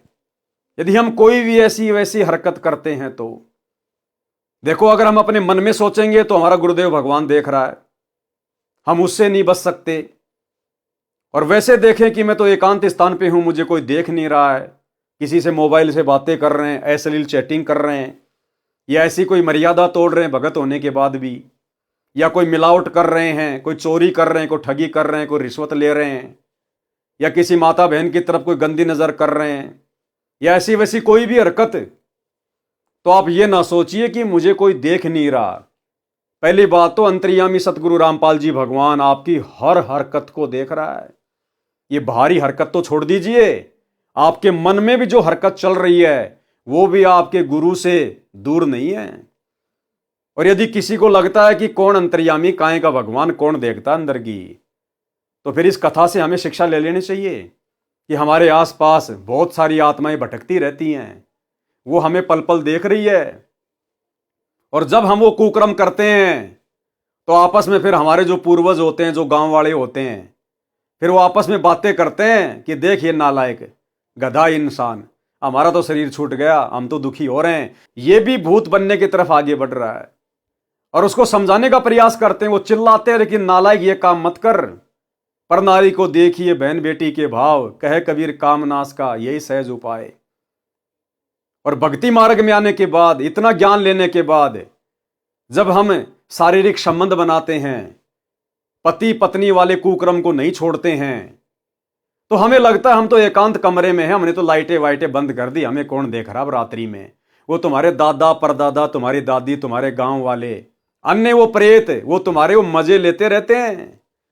जिस प्रकार ज्ञान से अनजान व्यक्ति पोर्न फिल्म देखता है मोबाइल में, टीवी पे सेक्सी फिल्म देखता है और एकांत में बैठ जाएगा कहीं छत पे या कहीं कमरे में या कहीं खेत खात में, और सोचता है मुझे कोई नहीं देख रहा, लेकिन वहां उसके दादा परदादा गांव वाले जो प्रेत बन के घूम रहे हैं वो सब देख रहे हैं, वो मजे भी लेते हैं उनके और धिक्कारते भी हैं कि बेटा बहुत अच्छी बात है, देख देख कर कुकर्म, जल्दी भूत बनेगा, हमारे भूत समाज का नाम रोशन करेगा, हमारे भूत समाज की, हमारे जो प्रेत समाज की जनसंख्या बढ़ाएगा तू, बहुत अच्छी बात है बेटा कर। तो भाइयों और बहनों, हमें हर तरफ से काल ने बांध रखा है, हम सुरक्षित नहीं हैं। हमें लगता है कि मैं एकांत में हूं, मुझे कोई देख नहीं रहा है। हमारे ऊपर पल पल नजर हमारे गुरुदेव भगवान की तो है ही है, यहां की भी अन्य आत्माओं की हमारे ऊपर पल पल नजर रहती है। इसलिए ये ना सोचें कि मैं सुरक्षित हूं, सुरक्षित यहां कोई नहीं है। तब उसको अन्य प्रेत बताते हैं कि ये तेरे को देख नहीं पा रहे हैं क्योंकि तेरा स्थूल शरीर नहीं रहा। फिर वह प्रेत अपने शरीर की खोज में शमशान घाट पर जाता है, वहां शरीर जला दिया गया होता है, अपने शरीर की शेष बची अस्थियों को अपनी मानता है, उनसे चिपक कर रहता है। जब उन अस्थियों को उठाकर दरिया में बहाने जाते हैं तो भी वह जीव उनसे चिपका रहता है। जब दरिया में डाल देते हैं तो वह उनसे अलग हो जाता है। ज्यादातर प्रेत वहीं रह जाते हैं, कुछ एक उन परिवार वालों के साथ घर आ जाते हैं। यदि अस्थियां न उठाई जाए तो वह प्रेत बनकर शमशान घाट पर डेरा डाल लेता है। परंतु जिन्होंने परमेश्वर कबीर जी की शरण ले रखी है, किस परमेश्वर कबीर जी की? दाढ़ी मूंछ वाले परमेश्वर कबीर जी की नहीं, वो कागज का टुकड़ा मुर्दा फोटू कबीर जी की दाढ़ी मूंछ वाली, वो भला हमें क्या शरण देगी? असली कबीर परमेश्वर सतगुरु रामपाल जी की जिन्होंने शरण ले रखी है, उनके विषय में कहा जा रहा है। परंतु जिन्होंने परमेश्वर कबीर जी की शरण ले रखी है वे प्रेत नहीं बनते। अनुपदेशी यानी जिन्होंने सतगुरु रामपाल जी का नाम नहीं ले रखा है, जिन्होंने गुरु से नाम लेकर भक्ति नहीं की, वे प्रेत बनकर कभी शमशान पर, कभी घर या खेतों में या जो भी कारोबार होता है उसके आसपास घूमते रहते हैं, परिवार के सदस्यों को या अन्य को परेशान करते हैं। इसलिए नकली गुरुओं की बताई भक्ति से प्रेत बना, फिर उसको ठिकाने लगाने के लिए अस्थियां उठाकर दरिया में डालने की रीति यानी परंपरा शुरू कर दी। यदि कोई हरिद्वार हर की पौड़ी से वापस आ जाता और परिवार को परेशान करता तो उसकी गति कराने की परंपरा प्रारंभ कर दी। 13वीं 17वीं महीना 6 माही फिर बरसी मनाने लगे, फिर भी बात नहीं बनी, भूत तंग करता रहता तो उसके श्राद्ध प्रारंभ कर दिए कि अब ये पितर बन गया है, उसकी गति के लिए पिंड भरवाओ, आदि आदि क्रियाएं परिवारजनों पर थोपी गई। इसलिए भाई और बहनों, गुरुदेव भगवान विशेषकर जो उनकी शरण में आ जाता है, उनसे उपदेश लेता है, उन सभी आत्माओं को ये सारे शास्त्र विरुद्ध कर्म करने से मना करते हैं, क्योंकि इसका मुख्य कारण ये है जो गुरुदेव ने यहां पर लिखा हुआ है। उसी स्वभाव से अंडे से एक जीव चिपका था। अब उस पेड़ की खोगर में एक गंदे अंडे में एक जीव उस अंडे को अपना मान के उससे चिपका हुआ था। श्री शिव जी ने पार्वती जी को पूर्ण परमात्मा की कथा सुनाई जो परमेश्वर कबीर जी से सुनी थी। फिर प्रथम मंत्र देवी पार्वती जी को सुनाया, कमलों का भेद बताने लगे। पार्वती जी की समाधि लग गई, पार्वती जी समाधिस्थ हो गई। पहले तो हाँ हाँ हूं करती रहती थी, बाद में वह गंदा यानी जो खराब अंडा था स्वस्थ होकर उसमें तोते का बच्चा बन गया उस मंत्र के प्रभाव से, और हाँ हाँ करने लगा। आवाज में अंतर जानकर शिवजी ने पार्वती की ओर देखा तो वह तो समाधि में थी। अंतर्दृष्टि से देखा तो एक तोता सर्व ज्ञान सुन चुका था। शिवजी उस तोते को मारने के लिए उठे तो वह तोता उड़ चला। शिवजी भी आकाश मार्ग से उसका पीछा करने लगे। वेद व्यास ऋषि जी की पत्नी ने जम्भाई ली यानी मुंह खोला तो उसके मुख के द्वारा तोते वाला जीव उस ऋषि की पत्नी के शरीर में गर्भ में चला गया। वो तोते का शरीर छोड़ के और सूक्ष्म शरीर में वो आत्मा जो है वेद व्यास ऋषि की जो पत्नी थी जिसने जम्भाई ली मुंह खोला, वो सूक्ष्म शरीर से उसके अंदर उसके गर्भ में चला गया। तोते वाला शरीर वहीं त्याग दिया। शिवजी सब देख रहे थे। शिवजी ने वेद व्यास जी की पत्नी से कहा कि आपके गर्भ में मेरे ज्ञान व भक्ति मंत्र का चोर है। उसने अमर कथा सुन ली है, वह भी अमर हो गया है। जितना अमरत्व उस मंत्र से होता है। व्यास जी भी वहीं आ गए तथा शिव जी को प्रणाम किया। आने का कारण जाना तो कहा कि हे भोलेनाथ, आप कह रहे हो कि वह अमर हो गया है। यदि वह जीव अमर हो गया है तो आप मार नहीं सकते। अब गर्भ में तो आप उसको बिल्कुल भी नहीं मार पाओगे। यह सुनकर शिव जी चले गए, पार्वती जी को समाधि से जगाया और अपने निवास पर चले गए। जिस स्थान पर शिव जी ने पार्वती जी को अमर मंत्र दिया था, उस स्थान को अमरनाथ के नाम से जाना जाता है। यानी जो ये अमरनाथ धाम है जहां पर दुनिया जाती है, ये ऐसे बना है अमरनाथ, क्योंकि जिस जगह पर शिव जी ने पार्वती जी को अमर मंत्र दिया था, फिर वो जगह अमरनाथ के नाम से प्रसिद्ध हो गई। 12 वर्ष तक व्यास जी की पत्नी को बच्चा उत्पन्न नहीं हुआ। तीनों देवता श्री ब्रह्मा जी, श्री विष्णु जी तथा श्री शिव जी व्यास ऋषि जी की कुटिया पर आए और गर्भ में बैठे जीव से कहा कि आप जन्म लो, बाहर आओ। गर्भ में जीव को अपने पूर्व के जन्मों का ज्ञान होता है। जीव ने कहा, स्वामियों, बाहर आते ही आपकी माया, तीनों गुणों का प्रभाव जीव को भूल भुलैया में डाल देता है। जीव अपना मकसद भूल जाता है। आप अपनी माया को कुछ देर रोको तो मैं बाहर आऊं। क्या समझाना चाह रहे हैं गुरुदेव भगवान हमें? कि जब सुखदेव की आत्मा मां के गर्भ में थी और ब्रह्मा विष्णु महेश तीनों देवता आकर कहने लगे कि हे जीव, आप बाहर आ जाओ। अगर 12 वर्ष तक बच्चा मां के गर्भ में रहेगा तो आने वाले समय में माताएं दुखी हो जाएंगी। अब सुखदेव मां के गर्भ में, और मां के गर्भ में जीव को आगे पीछे सब पता होता है। और ये मनुष्य जन्म क्यों मिलता है? 84 लाख योनियों से भिन्न जो परमेश्वर ने हमें अपने जैसा रूप दिया है, नर नारायण दे, ये क्यों मिलता है? उस जीव को सब पता चल जाता है। और उसको यह भी पता चल जाता कि असंख्यों बार मेरे को मनुष्य जन्म मिले, स्त्री और पुरुष के। और जैसे ही हम बाहर आते हैं मां के गर्भ से, ये ब्रह्मा विष्णु महेश की माया हमें सब कुछ भुला देती है, जिस कारण से वो जीव मां के गर्भ से बाहर नहीं आ रहा था। यानी गुरुदेव हमें समझाना चाहते हैं इस सुखदेव ऋषि की कथा के माध्यम से कि इस मनुष्य जन्म का, चाहे स्त्री हो या पुरुष हो, इसका मेन मकसद केवल अपनी आत्मा का कल्याण करवाना है। और गुरुदेव समझाना चाहते हैं कि बच्चों, तुम्हारे ऊपर शुक्र मनाओ, कितनी बड़ी दया हुई, कितनी बड़ी मेहर हुई। लाखों प्राणी रोजाना जन्म लेते हैं और लाखों प्राणी रोजाना मर जाते हैं। ना उनको भक्ति का पता चलता, ना उनको सतगुरु का पता चलता, ना उनको मोक्ष का पता चलता, ना कोई आत्म ज्ञान है, ना कोई परमात्म ज्ञान है। और शुक्र मनाओ कि परमात्मा ने तुम्हें मां के गर्भ से बाहर आने के बाद ब्रह्मा विष्णु महेश की माया ने जो सब कुछ भुला दिया था, तुम्हें कुछ भी याद नहीं था। आम दुनिया की तरह तुम भी उसी जोड़ जुगाड़ में लग गए 2 रोटी के चक्कर में, और तुम्हें सतगुरु ने आकर सब कुछ बताया, समझाया। तो शुक्र मनाओ। सुखदेव ऋषि को तो मां के गर्भ में भी सब कुछ पता था और मां के गर्भ से बाहर आने के बाद भी सब कुछ पता था। उसके बावजूद भी उसको सही रास्ता नहीं मिला, उसको सही भक्ति नहीं मिली, उसको तत्वदर्शी संत नहीं मिला और वापस काल के जाल में ही रहा। और गुरुदेव ने कहा कि वर्तमान में वो स्वर्ग में बैठा है और स्वर्ग से जब उसका समय पूरा होगा वो पृथ्वी पर नीचे पटका जाएगा, 84 लाख योनियों में जाएगा। और अंत में मालिक ने बताया जो सुखदेव की आत्मा है वो कलयुग के लास्ट में जो विष्णु का अवतार आएगा, राजा हरिश्चंद्र वाली आत्मा कल्कि का अवतार लेके निकलंक बन के, उस समय वो सुखदेव वाली आत्मा उस कल्कि की सेना का सेनापति बनेगा, सेनापति।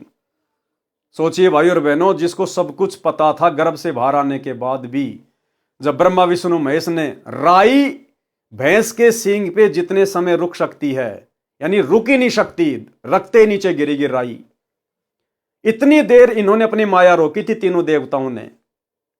और भाई और बहनों, माया रोकने वाले ये नहीं है तीनों देवता ब्रह्मा विष्णु महेश। अब तो हमें पता चल गया, अरे मूसड़ तो दादा ही उठा सकता है, उस 2 साल के बच्चे के बस की बात नहीं है कि वो मूसड़ को उठा ले। मूसड़ दादा उठाता है, कौन रोक देगा ये माया? ये ब्रह्मा विष्णु महेश काल दुर्गा, ये तो नौकर है परमात्मा के, नौकरी कर रहे हैं यहां पर। एक जिम्मेदारी दे रखी है इनको परमात्मा ने, ये नौकर हैं, ये परमेश्वर की माया को नहीं रोक सकते। सतगुरु रामपाल जी परमेश्वर जी ने उस माया को रोका आप और हमारे लिए। इस कहानी के माध्यम से आप और हमें जगाने के लिए कि जो बातें आज मैं तुम्हें आके बता रहा हूं सत्संगों में, कि मां के पेट में प्राणी को सब कुछ पता होता है, बाहर आकर तीनों देवताओं की माया हमें प्रभावित कर देती है। इन बातों को सुखदेव ऋषि के माध्यम से आप और हमारे तक पहुंचाने के लिए कि गुरुदेव भगवान हमें जो भक्ति का पाठ पढ़ा रहे हैं और जो जो बातें बता रहे हैं वो परम सत्य हैं। और क्या हमारा मकसद होना चाहिए, ये मनुष्य जन्म प्राप्त करके हम अपने मकसद की ओर आगे बढ़ें। तो सारी की सारी दया ये गुरुदेव भगवान की, और सौभाग्य हमारा सुखदेव ऋषि को सब कुछ पता होने के बाद भी, गर्भ से बाहर आने के बाद भी उसको सब चेतना रही, और वो तो इतनी सिद्धि वाला था, उड़ के स्वर्ग में चला जाता था। फिर भी भाई और बहनों उसको भक्ति का वो मार्ग नहीं मिला, मोक्ष प्राप्ति का वो मार्ग नहीं मिला जो आप और हमें मिल गया। और वर्तमान कलयुग की पिछली पीढ़ी में भी उस आत्मा को वो भक्ति का मार्ग नहीं मिलेगा, क्योंकि वर्तमान में वो स्वर्ग में है, अभी उसकी कमाई शेष है। और स्वर्ग से आने के बाद फिर अपने वो कर्म फोड़ेगा कल्कि की सेना का सेनापति बनके। तो शुक्र मनाओ भाई और बहनों, आप और हमारे पर कितनी बड़ी रजा, कितनी बड़ी मेहर पूज्य गुरुदेव भगवान की। जीव ने कहा स्वामियों, बाहर आते ही आपकी माया, तीनों गुणों का प्रभाव जीव को भूल भुलैया में डाल देता है। जीव अपना उद्देश्य भूल जाता है। आप अपनी माया को कुछ देर रोको तो मैं बाहर आऊं। व्यास जी की पत्नी ने कहा कि मेरे गर्भ में लड़का है, मुझे किसी प्रकार का कष्ट नहीं है। इस लड़के ने सुख दिया है, इसका नाम सुखदेव रखूंगी। सुखदेव, उसका नाम सुखदेव क्यों रखा? व्यास जी की पत्नी ने कहा कि 12 साल से मेरे गर्भ में बच्चा है और मुझे पता ही नहीं, मुझे कोई दुख नहीं, इस बच्चे ने मुझे सुख दिया है, इसलिए इसका नाम रखूंगी सुखदेव। और दूसरा नाम था उसका सुखदेव, सुखदेव, सुख कहते हैं तोते को, क्योंकि वो तोते का शरीर छोड़ के फिर व्यास की पत्नी के गर्भ में एंटर हुआ था, इसलिए उसका दूसरा नाम है सुखदेव। सुख मानी तोता। इस लड़के ने मुझे सुख दिया है, इसका नाम सुखदेव रखूंगी। तीनों देवताओं ने उसको सुखदेव नाम दिया, क्योंकि वह सुख यानी तोते के शरीर में भक्ति शक्ति युक्त हुआ था। तीनों देवों ने कहा कि हे सुखदेव, हम अपनी गुण शक्ति को केवल इतनी देर तक रोक सकते हैं जितनी देर गाय या भैंस के सींग पर राई का दाना टिक सकता है। अब बताओ भाई और बहनों, ये तीनों गुणों की माया कितनी भयंकर है, आंधी की तरह चलती है। और कोई 6 महीने के बच्चे को यह कहे कि एरोप्लेन 40 की स्पीड पे दौड़ रही है और तू उसको एक क्षण के लिए रोक दे, जितना कि भैंस के सींग पे राई रखी जाए, वो बच्चा कभी सौपन में भी नहीं सो सकता। सौपन में भी कि 50 की स्पीड पर दौड़ रही एरोप्लेन को वो बच्चा रोक सकता है। तो भाई और बहनों, ये जो भी सारा का सारा जो विधान है, जो सिस्टम है, ये पूर्ण ब्रह्म परमेश्वर सारी सृष्टि के रचनहार सतगुरु रामपाल जी परमेश्वर जी ने चला रखा है। उनकी माया को वो ही रोक सकते हैं, वो ही चला सकते हैं। बाकी सब जीव हैं, निमित्त मात्र हैं, किसी की कोई औकात नहीं है। तो ये सारे खेल परमात्मा खेलते हैं। जितनी देर गाय या भैंस के सींग पर राई का दाना टिक सकता है, यानी रखते ही गिर जाता है। सुखदेव ने कहा कि ऐसा ही करो। तीनों देवों ने अपनी गुण शक्ति को एक क्षण यानी सेकंड के लिए रोका। सुखदेव गर्भ से बाहर आया, तीनों देव चले गए। उस समय में 93 यानी 93 अन्य बच्चों का जन्म हुआ। उन सबको तथा सुखदेव को अपने मकसद का ज्ञान रहा, यानी जो चेतना उनको मां के गर्भ में थी वो बाहर आने के बाद भी उनको चेतना रही कि मनुष्य जन्म क्यों मिलता है। और ये ब्रह्मा विष्णु महेश हमें यहां पर फंसा के रखते हैं। वे सब महान भगत संत सिद्ध बने, उनमें से 9 नाथ तो नाथ प्रसिद्ध हुए तथा 84 सिद्ध बने और एक सुखदेव ऋषि बना। सुखदेव के गर्भ से बाहर आते ही 12 वर्ष का शरीर बन गया। वह उठकर अपनी ओरनाल को, जो नली माता जी की नाभि से, बच्चे की नाभि से जुड़ी होती है, उसके माध्यम से माता के शरीर से बच्चे की परवरिश होती है। उसकी लंबाई लगभग 1.5 फुट तक होती है। अपने कंधे पर डालकर चल पड़ा, यानी सुखदेव ऋषि सूक्ष्म रूप में मां के गर्भ से बाहर आया सूक्ष्म रूप में, योनि द्वार से नहीं आया, सूक्ष्म रूप से बाहर आया। और बाहर आते ही उसने अपना 12 साल के बच्चे का शरीर धारण कर लिया, क्योंकि उसमें सिद्धि आ गई थी वो अमर मंत्र सुनने से। ये विचार किया कि कहीं दूर जाकर काट फेंकूंगा। कारण यह था कि सुखदेव जी नहीं चाहते थे कि मेरा परिवार में मोह बढ़े और मैं भक्ति नहीं कर पाऊंगा। दूसरी ओर व्यास ऋषि ने कहा कि बेटा, हमने तेरे उत्पन्न होने की 12 वर्ष प्रतीक्षा की है, आप जाने की तैयारी कर रहे हो। हमने बेटे का क्या सुख देखा, आप घर त्याग कर ना जाओ। सुखदेव ने कहा, ऋषि जी, आप वेद शास्त्रों के ज्ञाता विद्वान होकर भी मोह के दलदल में फंसे हो, मुझे भी फंसाने का प्रयत्न कर रहे हो। मेरे को अपने पूर्व जन्मों का ज्ञान है। क्या कहा सुखदेव ने कि मेरे को अपने पूर्व जन्मों का ज्ञान है। अनेकों बार आप मेरे पिता बने, अनेकों बार मैं आपका पिता बना, अनेकों बार हमने 84 लाख प्राणियों के शरीरों में कष्ट उठाए। अब की बार मुझे मेरे लक्ष्य का ज्ञान है, मैं भक्ति करके अपना जन्म सफल करूंगा। लेकिन भाई और बहनों, वो सुखदेव की आत्मा अभी तक अपना जन्म सफल नहीं कर पाई और ना इस कलयुग में वो कर पाएगी। तो आप और हमारा सौभाग्य देखिए, हमारी किस्मत कितनी जबरदस्त है। इसलिए गुरुदेव भगवान कहते हैं कि बच्चों, तुम सारी प्रोसीजर को पार करके आ चुके हो। कितनी बार तुम सुखदेव भी बन चुके हो। सृष्टि कोई आज से थोड़ी चल रही है, गिनती नहीं है इतने पदम युगों से। आज हम ये सारी प्रोसीजर पार कर चुके हैं। 33 करोड़ देवी देवताओं की पोस्ट पे भी हम रह चुके हैं, ब्रह्मा विष्णु महेश की पोस्ट पे भी रह चुके हैं, देवराज इंद्र भी बन चुके हैं, अन्य साधु संत महात्मा 9 नाथ 84 सिद्ध, इनकी तो गिनती नहीं है। ये सारी प्रोसीजर पार करके आज हम फाइनल मोक्ष वाली स्टेज पे खड़े हैं, कलयुग की बिचली पीढ़ी में। इसलिए गुरुदेव कहते हैं कि बच्चों, आध्यात्मिक मार्ग अनुसार ब्रह्मा विष्णु महेश भी तुम्हारे सामने कुछ नहीं लगते, कुछ भी। उन्हें तो ना जाने अभी कितनी 84 भोगनी है, और तुम सारा कर्म दंड काट के आ चुके हो। अब यदि तुम अपनी गलती से अपना पैर फिसलाना चाहते हो तो बात अलग है, अन्यथा ये मोक्ष का सुनहरा मौका है। लेकिन काल भी भाई और बहनों इतनी आसानी से पीछा नहीं छोड़ता, वो भी पूरा जोर लगाएगा, और जोर लगा रहा है। आपने देख लिया गोहाना की गौशाला में किस प्रकार से हवन यज्ञ में जाकर सतलोक आश्रम वाले भंडारा लगा रहे हैं।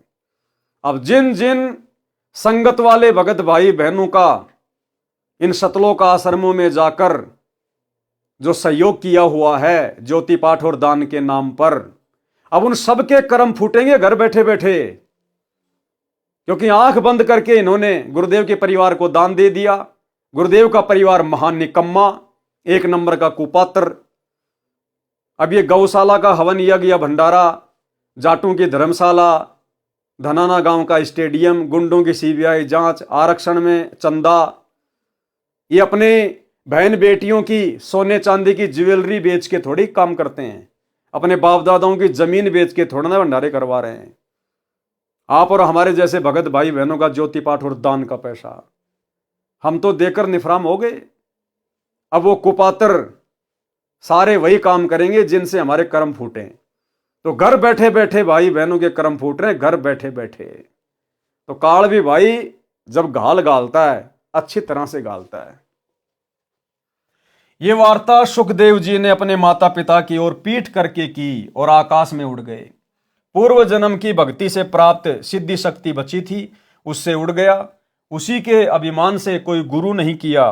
फिर श्री विष्णु जी ने अपने लोक वाले स्वर्ग से निकाल दिया और कहा कि यदि यहाँ स्थान चाहते हो तो राजा जनक मिथिलेश से दीक्षा लो और भक्ति करके आओ। सुखदेव जी ने वैसा ही किया। अब देखो भाई और बहनों, जब तक सतगुरु नहीं मिलता जीव अपनी तरफ से कभी अच्छा सोच ही नहीं सकता, अपने हित में कभी सोच ही नहीं सकता। यदि उसका हित हो रहा है तो उसके पिछले प्रारब्ध से होता है, उसको नुकसान हो रहा है तो भी उसके पिछले प्रारब्ध से होता है। उसमें अपना कोई ज्ञान नहीं होता जब तक जीव सतगुरु की शरण में नहीं आता। अब जब सुखदेव ऋषि मां के गर्भ में था और ब्रह्मा विष्णु महेश कह रहे थे भैया बाहर आ जा बाहर आ जा, उस समय तो बड़ा ज्ञानी बन रहा था कि नहीं नहीं महाराज, अगर मैं बाहर आ गया तो आप लोगों का ये रजोगुण तमोगुण सतोगुण मुझे प्रभावित कर देगा, मैं सब कुछ भूल जाऊंगा। आप तो जीव को फंसा के रखते हो यहाँ पर, और जैसे बाहर आया उसके बाद उसी विष्णु जी के लोक में जा रहा है कि भगवान मुझे आपके लोक में रख लो। बताओ, उसी की जेल में जा रहा है। तो भाई और बहनों, ये उदाहरण केवल गुरुदेव भगवान ने आप और हमें समझाने के लिए, आप और हमारी बुद्धि के बंद दरवाजे खोलने के लिए, कि सुखदेव तो गया भाड़ में, लेकिन कम से कम आप लोग तो समझो, आप लोग तो शिक्षा लो, आपको तो परम संत मिल गया, पूर्ण परमात्मा मिल गया, अब हमने तो भक्ति करके अपना पीछा छुड़वाना है। सुखदेव जी ने फिर वैसा ही किया, यानी राजा जनक से दीक्षा ली, फिर वो विष्णु जी के लोक में गया। सुमरण के अंक की वाणी नंबर 71 से 76। गरीब ऐसा राम अगाध है, अविनाशी गहर गंभीर, हद जीवों से दूर है, बेहदियों के तीर। कितनी अच्छी बात कही परमात्मा ने। गरीब ऐसा राम अगाध है, अविनाशी गहर गंभीर। कौन है अविनाशी? आज पता चल गया, गुरुदेव भगवान है वो राम अविनाशी। अब वो परमात्मा किन के नजदीक रहता है, किन से दूर रहता है?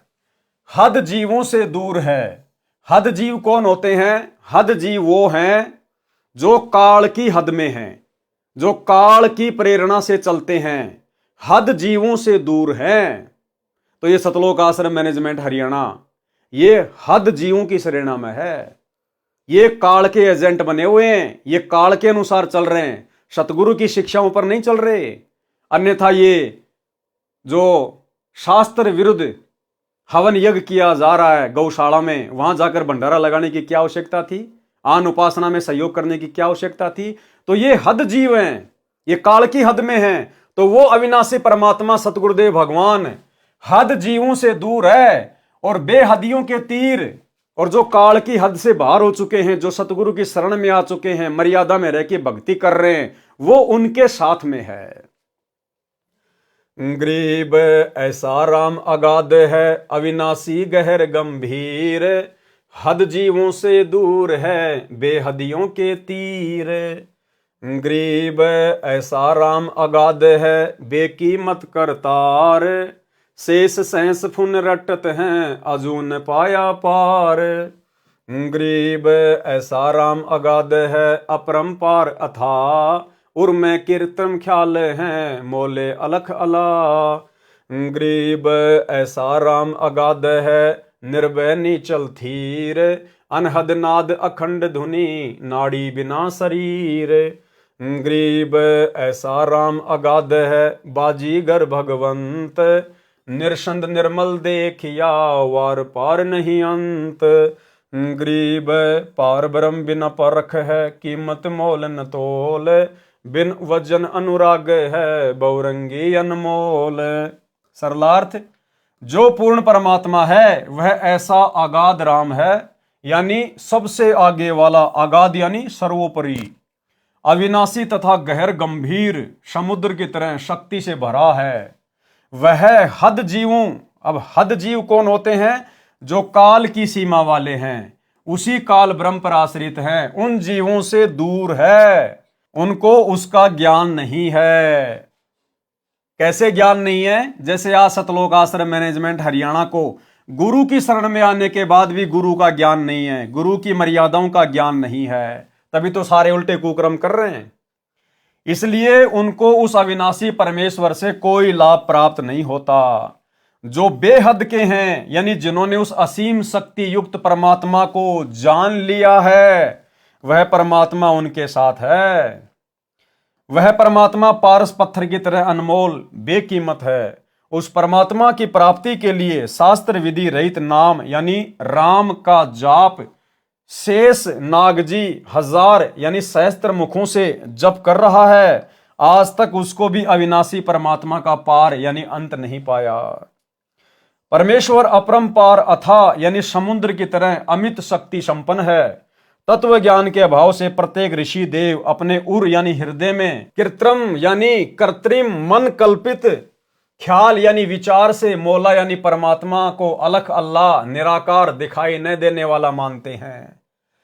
वह परमेश्वर अचल यानी निश्चल यानी अविनाशी है, निर्भय है। थीर का अर्थ भी स्थिर यानी निश्चल होता है। पद्य भाग में पदों की तथा रागों को पूर्ण करने के कारण ऐसे दोहरे शब्दों का प्रयोग किया जाता है।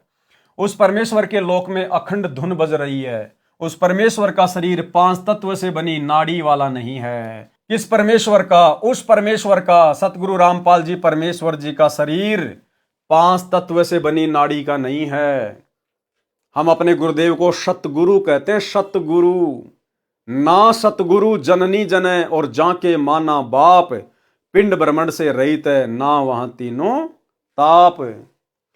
वह परमेश्वर बाजीगर की तरह अद्भुत चमत्कार करता है, निरसंद यानी जिसकी शक्ति की सीमा नहीं है तथा पवित्र है, वह अपरंपार शक्ति वाला है।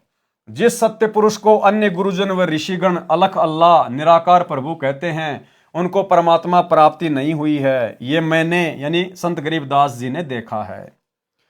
पार ब्रह्म परमात्मा की परख यानी पहचान किसी को नहीं है। उसकी कीमत यानी मूल्य तथा तोल यानी वजन का क्या वर्णन किया जा सकता है, यानी उनकी शक्ति का, उसकी महिमा का क्या वर्णन किया जा सकता है। उसकी महिमा सुनकर उसके प्रति अनुराग यानी प्राप्ति का प्रेम मेरे को है। वह बहुरंगी है, जैसे काशी में जुलाहा धानक बना, मेरे को संत गरीबदास जी को जिंदा बाबा के रूप में मिला तथा सतलोक में सत्य पुरुष रूप में बैठा देखा। इस प्रकार बहुरंगी यानी बहुरूपिया कहा है। वाणी नंबर 77 से 87। गरीब महिमा अवगत नाम की, जानत बिरले संत, 8 पहर धुनि ध्यान है, मुनि जन रटै अनंत। गरीब चंद सुर पानी पवन, धरनी धोल आकाश, 5 तत्व हाजिर खड़े, खिजमतदार खवाश। गरीब काल कर्म कर बंदगी, महाकाल अरदास, मन माया और धर्म राय, सब सिर नाम उपास। गरीब काल डर करतार से, मन माया का नाश, चंदन अंग पलटे सब, एक खाली रह गया बांस।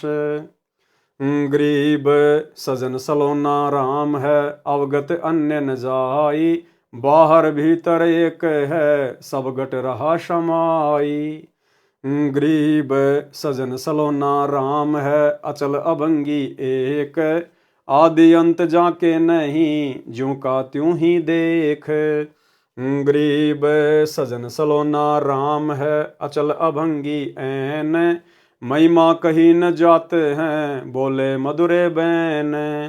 गरीब सजन सलोना राम है, अचल अभंगी आदि, सतगुरु मरहम ताश का, साखी भरत सब साध। गरीब सजन सलोना राम है, अचल अभंगी पीर, चरण कमल हंसारे हैं, हम हैं दामन गीर। गरीब सजन सलोना राम है, अचल अभंगी आप, हद बेहद से अगम है, जपो अजपा जाप। गरीब ऐसा भगली जोगिया, जानत है सब खेल, बीन बजावे मोहिनी, जुग मंत्र सब मेल। आगे परमेश्वर ने इन वाणियों का सरलार्थ किया है। उस परमात्मा को प्राप्त करने के लिए अनंत मुनिजन मनमाने नामों की रटना लगा रहे हैं, यानी जाप कर रहे हैं, परंतु अविगत नामों, दिव्य मंत्रों को तथा उनकी महिमा को बिरला संत ही जानता है। और वे बिरले संत एकमात्र पृथ्वी पर वर्तमान में स्वयं कबीर परमेश्वर सतगुरु रामपाल जी हैं। उस परमात्मा के आदेश से 5 तत्व आकाश, वायु, अग्नि, जल तथा पृथ्वी कार्य करते हैं। वे तो परमेश्वर कबीर जी की खिदमतगार यानी सेवा करने वाले सेवक दास हैं। उस परमेश्वर की बंदगी यानी प्रणाम करके नम्र भाव से स्तुति, ब्रह्मकाल, कर्म, दया की याचना करते हैं। ये काल भी उस परमेश्वर के आगे नतमस्तक है। और महाकाल, महाकाल कौन? अक्षर पुरुष। महाकाल यानी अक्षर पुरुष भी उस परमेश्वर से अरदास यानी प्रार्थना करके अपने अपने लोक चला रहे हैं। मन यानी काल ब्रह्म, माया यानी दुर्गा देवी और धर्मराय काल का न्यायाधीश, सबके सिर पर नाम उपासना है, यानी सबको भक्ति करना अनिवार्य है, तब उसका पद सुरक्षित रहता है। इसीलिए तो काल ने गीता अध्याय नंबर 18 श्लोक नंबर 64 या 65 में कहा है कि अर्जुन, मैं तुझे गुप्त से गुप्त बात बताता हूं कि मैंने तुझे जिस परमेश्वर के बारे में कहा ना, अध्याय 18 के श्लोक 62 में, कि उस अविनाशी परमेश्वर की शरण में जा, वो मेरा भी पूज्य देव है, मेरा भी इष्ट देव है। और यही बात यहां गुरुदेव लिख रहे हैं कि इस काल को भी अपना 21 ब्रह्मांड चलाने के लिए उसी परमात्मा की उपासना करनी पड़ती है। अक्षर पुरुष को भी अपने 7 संग ब्रह्मांड चलाने के लिए उसी कबीर परमेश्वर की भक्ति करनी पड़ती है। ये बात अलग है कि उनके पास में भक्ति का यथार्थ मार्ग नहीं है, लेकिन उनका इष्ट वो ध्यान उसी का धरते हैं। नोट, अक्षर पुरुष को महाकाल इसलिए कहा है क्योंकि जब इसका एक दिन जो 1000 युग कहा है पूरा होता है तो काल ब्रह्म दुर्गा सहित एक ब्रह्मांड का विनाश हो जाता है। सभी प्राणी अक्षर पुरुष के लोक में रखे जाते हैं। ज्योति निरंजन जब 21वें ब्रह्मांड में होता है उस समय यह भी महाकाल कहा जाता है। ज्योति निरंजन काल भी परमेश्वर कबीर जी से भय मानता है। उस परमेश्वर के दिव्य मंत्रों के जाप से मन में विकार उत्पन्न नहीं होते तथा माया का नाश हो जाता है, यानी सांसारिक पदार्थों का संग्रह करने वाला स्वभाव समाप्त हो जाता है। तो भाई और बहनों, अब आप विचार करो कि परमेश्वर के इन दिव्य मंत्रों का जो दिव्य मंत्र परमेश्वर सतगुरु रामपाल जी ने आप और हमें दिए हैं, प्रथम नाम, शतनाम, या उनका तो सत्संग सुनना भी दिव्य मंत्र जैसा ही है। यानी गुरुदेव के सत्संगों को ध्यान से सुनना भी मंत्र जाप करने में ही आता है। अब बताइए भाई और बहनों, गुरुदेव के इन सत्संगों का, उनके दिव्य मंत्रों का प्रभाव किसके ऊपर हो रहा है? तीनों गुणों के प्रभाव से, माया के संग्रह करने से कौन भगत पीछे हट रहे हैं? किनको अपने आत्म कल्याण की चिंता सताने लगी है? मर्यादा तोड़ने से कौन डरते हैं? केवल साथ संगति से जुड़े हुए सत्सेवक भाई बहन। और यही कारण है कि गुरुदेव के इन मंत्रों के प्रभाव से, उनके आशीर्वाद से आज हम भाई बहन इन विकारों से दूर हो पाए हैं। तो ये पहचान है कि वर्तमान में यदि गुरुदेव भगवान किसी के ऊपर असीम प्रसन्न हैं तो केवल अपने सत्सेवक बच्चों के ऊपर प्रसन्न हैं। अन्यथा गुरुदेव के प्रसन्न हुए बिना आप और हम भाई और बहनों इन विषय विकारों से पीछे हटने की सोच भी नहीं सकते। सोच भी तो क्या कह रहे हैं परमात्मा?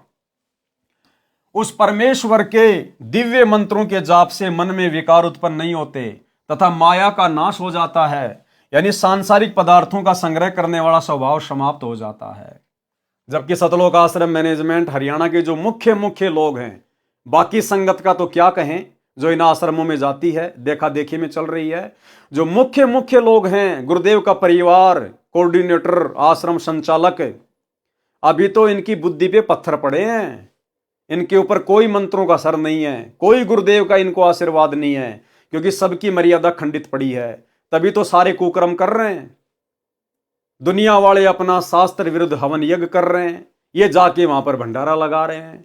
दुनिया अपनी धर्मशाला बना रही है, ये जबरदस्ती जाके वहां समाज में ठेकेदारी ले लेते हैं कि तुम्हारा 5वां फ्लोर हम बनाएंगे। तो भाई और बहनों, इनके ऊपर ना कोई मंत्रों का असर है और ना इनके ऊपर सतगुरु का आशीर्वाद है, क्योंकि इनकी मर्यादा खंडित है। परमात्मा के अध्यात्म ज्ञान के प्रवचनों का प्रभाव अच्छी आत्माओं यानी पूर्व जन्म में शुभ संस्कारी प्राणियों पर ही पड़ता है। जो अन्य प्राणियों के शरीरों, कुत्ते, गधे, सूअर के शरीर को त्याग कर मानव शरीर प्राप्त करते हैं, उन पर सत्संग वचन का प्रभाव जल्दी नहीं पड़ता।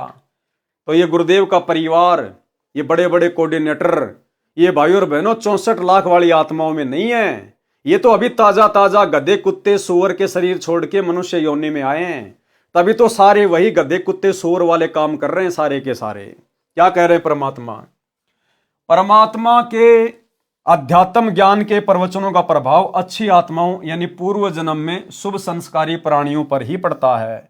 जो अन्य प्राणियों के शरीरों से, कुत्ते, गधे, सूअर के शरीरों को त्याग कर मानव शरीर प्राप्त करते हैं, उन पर सत्संग वचन का प्रभाव शीघ्र नहीं पड़ता। उदाहरण दिया है कि जैसे वन में चंदन के पेड़ होते हैं, उनके आसपास अन्य नीम, बबूल, आम, शीशम आदि वृक्ष भी होते हैं और बांस भी उगा होता है। चंदन की महक आसपास के अन्य पेड़ ग्रहण कर लेते हैं और चंदन की तरह खुशबूदार बन जाते हैं, परंतु बांस के ऊपर चंदन की महक का कोई प्रभाव नहीं पड़ता। तो भाई और बहनों, ये बांस के जैसे प्राणी हैं। जो सात संगति से नहीं जुड़े हुए हैं, जो सतलोक आश्रम वाले हैं, ये बांस के जैसे प्राणी हैं। चंदन का पेड़ यहां कौन? हमारे गुरुदेव भगवान सतगुरु रामपाल जी परमेश्वर। और अन्य जितने भी पेड़ हैं उनके आसपास में, हम जो उनके भगत हैं, हमारे ऊपर उनके वचनों का असर हो गया। हमें गुरुजी ने अपने जैसा बना लिया। कीट न जाने भृंग को, सतगुरु कर ले आप समान। लेकिन जो बांस होता है, बांस के ऊपर चंदन की महक का कोई असर नहीं होता। इसलिए परमात्मा कहते हैं कि काल को जीव कहीं नहीं माने, कोट सुने जो ज्ञाना, और जैसे लाख अग्नि में पिंगले, बिछुड़ते काट समाना। करोड़ वर्ष करो संगत संतों की, पत्थर का जल में क्या बीजे, एक चंदन बन में रंग ला दे, पर बांस बिटंबी ना सीजे। और परमात्मा कहते हैं जैसे सर्प चंदन लिपटाई, तन भया शीतल, पर विष नहीं जाई। तो भाई और बहनों, ये सतलोक आश्रम मैनेजमेंट हरियाणा वाले तो चंदन के पेड़ से लिपटे हुए सर्पों की भांति हैं। जब तक चंदन के पेड़ से लिपटे हैं, लोगों को लगता है कि सांप ने अपना जहर त्याग दिया, बड़ा शीतल दिखाई देता है। और जैसे उसको कोई हाथ लगाता है, तुरंत फण उठा के खड़ा हो जाता है। तो जब तक गुरुजी आश्रम में थे, तब तक तो हमारे को ये बड़े बड़े भगत, परम भगत दिखाई देते थे, एक नंबर के। और जैसे ही गुरुजी ने इनको अपने से दूर किया, आज देख लो इनके कुकर्म आप सबके सामने है 10 साल से। वाणी नंबर 81 से 87 तक एक जैसा ही ज्ञान है। परमेश्वर की महिमा सामान्य रूप में बताई है कि वह परमात्मा सज्जन यानी नेक मानव जैसा है, अविगत यानी दिव्य है, अन्यत न जाई, उसकी खोज में अनेकों स्थानों पर ना जाएं, उसकी प्राप्ति सतगुरु द्वारा होगी। उस परमात्मा की शक्ति बाहर यानी शरीर से बाहर तथा भीतर यानी शरीर के अंदर एक समान है। सबके घट यानी शरीर रूपी घड़े में रहा समाई यानी व्यापक है। यानी घट ही में गंगा, घट ही में यमुना, घट ही में है जगदीश, सतगुरु तारेंगे। अचल यानी स्तर, अभंगी यानी जो कभी ना टूटे यानी अविनाशी, वह तो एक ही प्रभु है, परम अक्षर ब्रह्म। कौन? परम अक्षर ब्रह्म।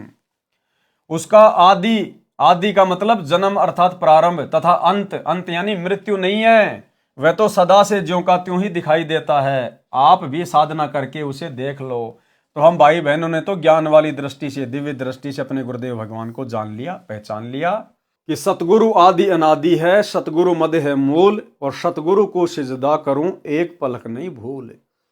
सतगुरु पूर्ण ब्रह्म है, सतगुरु आप अलेख, और सतगुरु ही रमता राम है, विचरण करने वाला, कभी जिंदा बाबा बन के, कभी संत रूप धारण करके, कभी शिशु रूप में।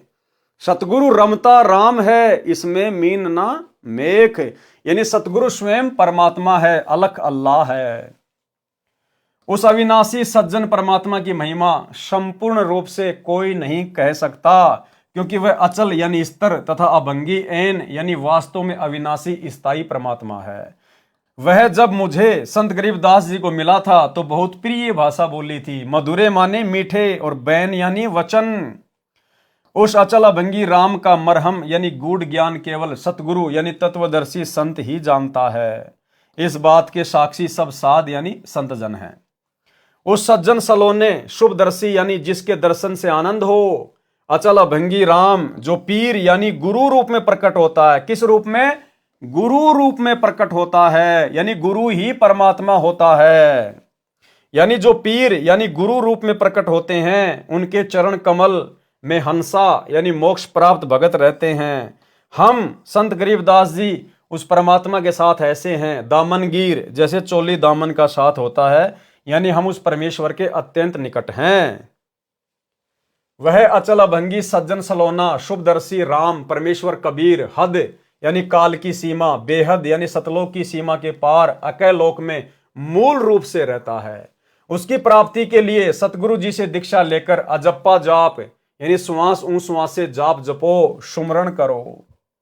वह परमेश्वर ऐसा भगली यानी जादूगर, जोगिया यानी योगी, साधु रूप में प्रकट होने वाला है, जो सब खेल जानता है कि कैसे जीव की रचना हुई, कैसे ये काल जाल में फंसा, कैसे काल ब्रह्म ने इसको अज्ञान में अंधा कर रखा है, काल का जीव को अपने जाल में फंसाए रखने का क्या उद्देश्य है, उसको 1 लाख मानव शरीरधारी प्राणियों को नित्य खाना पड़ता है, कैसे जीव को काल जाल से छुड़वाया जा सकता है। बीन बजावे मोहिनी यानी काल प्रेरित सुंदर स्त्रियां भक्तों को कैसे मधुर वाणी बोलकर आकर्षित करती हैं। बीन बजाने का भावार्थ यह है कि जैसे सपेरा बीन यंत्र बजाकर सर्प को वश में करता है, ऐसे ही काल के आदेश से सुंदर परियां सुरीली गाने गाकर साधकों को अपने जाल में फंसाती हैं। कहां? ऊपर जब त्रिकुटी पे जाएंगे। वे सब जोग यानी सब विधि जुगत से तथा जंत्र यानी अन्य अदाओं से जंत्र से अपनी ओर खींचती हैं, यानी सब आकर्षणों को मिलाकर जीव को फंसाती है।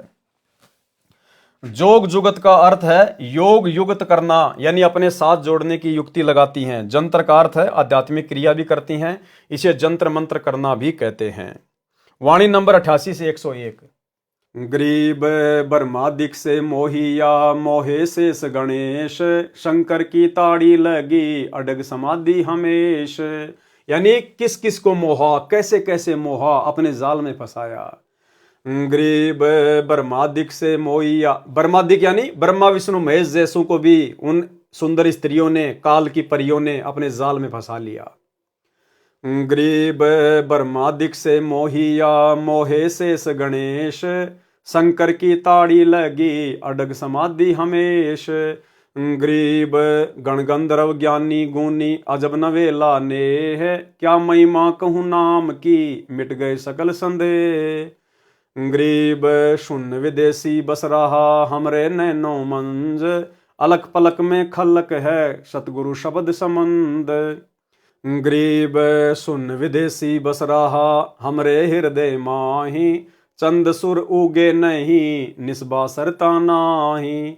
ग्रीब शून्य विदेशी बस रहा हमरे त्रिकुटी तीर, शंख पदम छवि चांदनी बानी को किलकीर। ग्रीब सुन विदेशी रम रहा सहस कमल दल बाग, सोहम ध्यान समाधि धुनी तरती जन बैराग। ग्रीब सुमरण तब ही जानिए जब रोम रोम धुन होई, कुंज कमल में बैठ कर माला फेरे सोई। ग्रीब सुरति सुमरनी हाथ ले नृति मिले निर्वाण, ररंकार रमता लखें असली बंदगी ध्यान। ग्रीब अष्टकमल दल सुनने है बाहर भीतर सुनने, रोम रोम में सुनने हैं जहाँ काल की धुन। ग्रीब तुम ही सोहम सुरती हो, तुम ही मन और पौन, इनमें दूसर कौन है आवे जाए सो कौन। ग्रीब इनमें दूसर कर्म है बंदी अविद्या गांठ, 5-25 ले गई अपने अपने बांट। गरीब नाम बिना सूना नगर, पर्या सकल में शोर, लूट न लूटी बंदगी हो गया हंसा भोर। गरीब अगम निगम को खोज ले बुद्धि विवेक विचार, उदय अस्त का राज दे तो बिन नाम बेगार। गरीब ऐसा कौन अभागिया करे भजन को भंग, लोहे से कंचन भया पारस के सत्संग। सरलार्थ इन्हीं काल प्रेरित आत्माओं देवियों ने ब्रह्मादिक यानी ब्रह्मा विष्णु महेश को भी मोहित कर लिया, यानी अपने जाल में फंसा रखा है। शेष नाग भी नागिनी ने मोह रखा है। गणेश जी भी स्त्री के संग में रहे। गणेश जी के 2 पुत्र थे, एक का नाम था शुभम यानी शुभ, दूसरे का नाम था लाभम यानी लाभ। जैसे सतगुरु से उपदेश लेने से पहले आप और हम भगत भाई बहन अपनी घर की चौखट के दोनों तरफ लिखा करते थे शुभ और लाभ। अब ये शुभ लाभ कौन थे किसी को नहीं पता था। अब सतगुरु ने बताया कि ये गणेश जी के 2 बेटों के नाम हैं शुभ और लाभ। और गणेश जी की 2 वाइफ थी, उनकी 2 पत्नियां थी, उनका नाम था रिद्धि और सिद्धि। हम लिखा करते थे ना अपने घर पे रिद्धि सिद्धि शुभ लाभ। तो रिद्धि सिद्धि तो गणेश जी की औरत हैं 2, और शुभ और लाभ उनके 2 पुत्र हैं। तो कहते हैं गणेश जी को भी नहीं छोड़ा स्त्री ने, उनको भी अपने जाल में जकड़ रखा था। और भाई बहनों इसी प्रकार से आप और हमारे को भी काल ने स्त्री के माध्यम से जकड़ रखा था। ये भी काल का जाल था। अब सतगुरु ने आके दया करी, ज्ञान दिया, सत्संग सुनाया, साध संगति से जोड़ा, तो अब हम उनके आदेश से उस स्त्री मोह से पीछे हटे हैं, और स्त्रियां जो है वो पुरुष के मोह से हटी हैं सतगुरु आशीर्वाद से। इसलिए भाई और बहनों साध संगतियां गुरुदेव भगवान का एक विशेष आशीर्वाद है आप और हमारे ऊपर। तो क्या कहते हैं परमात्मा, इन्हीं काल प्रेरित आत्माओं देवियों ने ब्रह्मादिक ब्रह्मा विष्णु महेश को भी मोहित कर लिया, यानी अपने जाल में फंसा रखा है। शेष नाग भी नागिनी ने मोह रखा है। गणेश जी भी स्त्री के संग में रहे। गणेश जी के 2 पुत्र थे, एक का नाम शुभ, दूसरे का लाभ।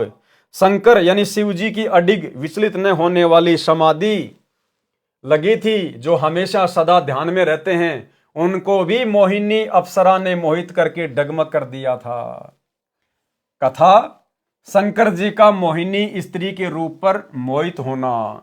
अब भाई और बहनों, शंकर भगवान तीनों लोकों में संहार करने वाला, जो 3 सेनापति हैं काल के, ब्रह्मा विष्णु महेश, तीनों लोकों में जो एक एक पोस्ट के अधिकारी हैं, तो शंकर जी ने 88,000 वर्ष तक तप किया, ध्यान लगाया, समाधि लगाई कामदेव को समाप्त करने के लिए। और काल ने क्या चाल चली भाई और बहनों? काल ने अचानक से शंकर जी के सामने कामदेव को प्रकट कर दिया और एकदम से कामदेव उसकी आंखों के सामने भस्म हो गया। शंकर जी को अहंकार हो गया कि मैंने कामदेव पर विजय प्राप्त कर ली, अब मैं कभी भी स्त्री मोह में नहीं फंसूंगा। और इस बात की चर्चा वो जगह जगह जाके करने लग गया, मान बढ़ाई में आके, कि मैंने कामदेव पर विजय प्राप्त कर ली, मैंने कामदेव पर विजय प्राप्त कर ली, अब मुझे स्त्री का मोह दुखी नहीं कर सकता, विषय वासना में नहीं फंस सकता। आप और हमारे लिए शिक्षा है, विशेषकर जो भाई बहन साध संगति से जुड़े हुए हैं और जिन्होंने अपने गुरुदेव के विशेष आशीर्वाद से इस कामदेव पर विजय प्राप्त कर ली है। यानी ये बोलना पड़ता है, बाकी आप और हमें अच्छे से अपनी औकात, अपनी हैसियत का पता है, परमात्मा जानी जान है कि हम किस भाव से बोल रहे हैं। सतगुरु के बिना तो हम सुअर के टट्टी हैं, सुअर के टट्टी, हमारी इतनी भी औकात नहीं है यहां पर। ये तो गुरुदेव भगवान की विशेष रजा से, उनकी मेहर से, उनके आशीर्वाद से, जिस स्त्री मोह से, स्त्री जाल से, विषय वासना से, संभोग क्रिया से ये तीनों देवता ब्रह्मा विष्णु महेश नहीं बच पाए। आप और हमारे जैसे 2 कौड़ी के टटपुंजियों की भला क्या औकात। लेकिन परमात्मा कहते हैं सिर पर साई सत्य है तो को क्या भय रे।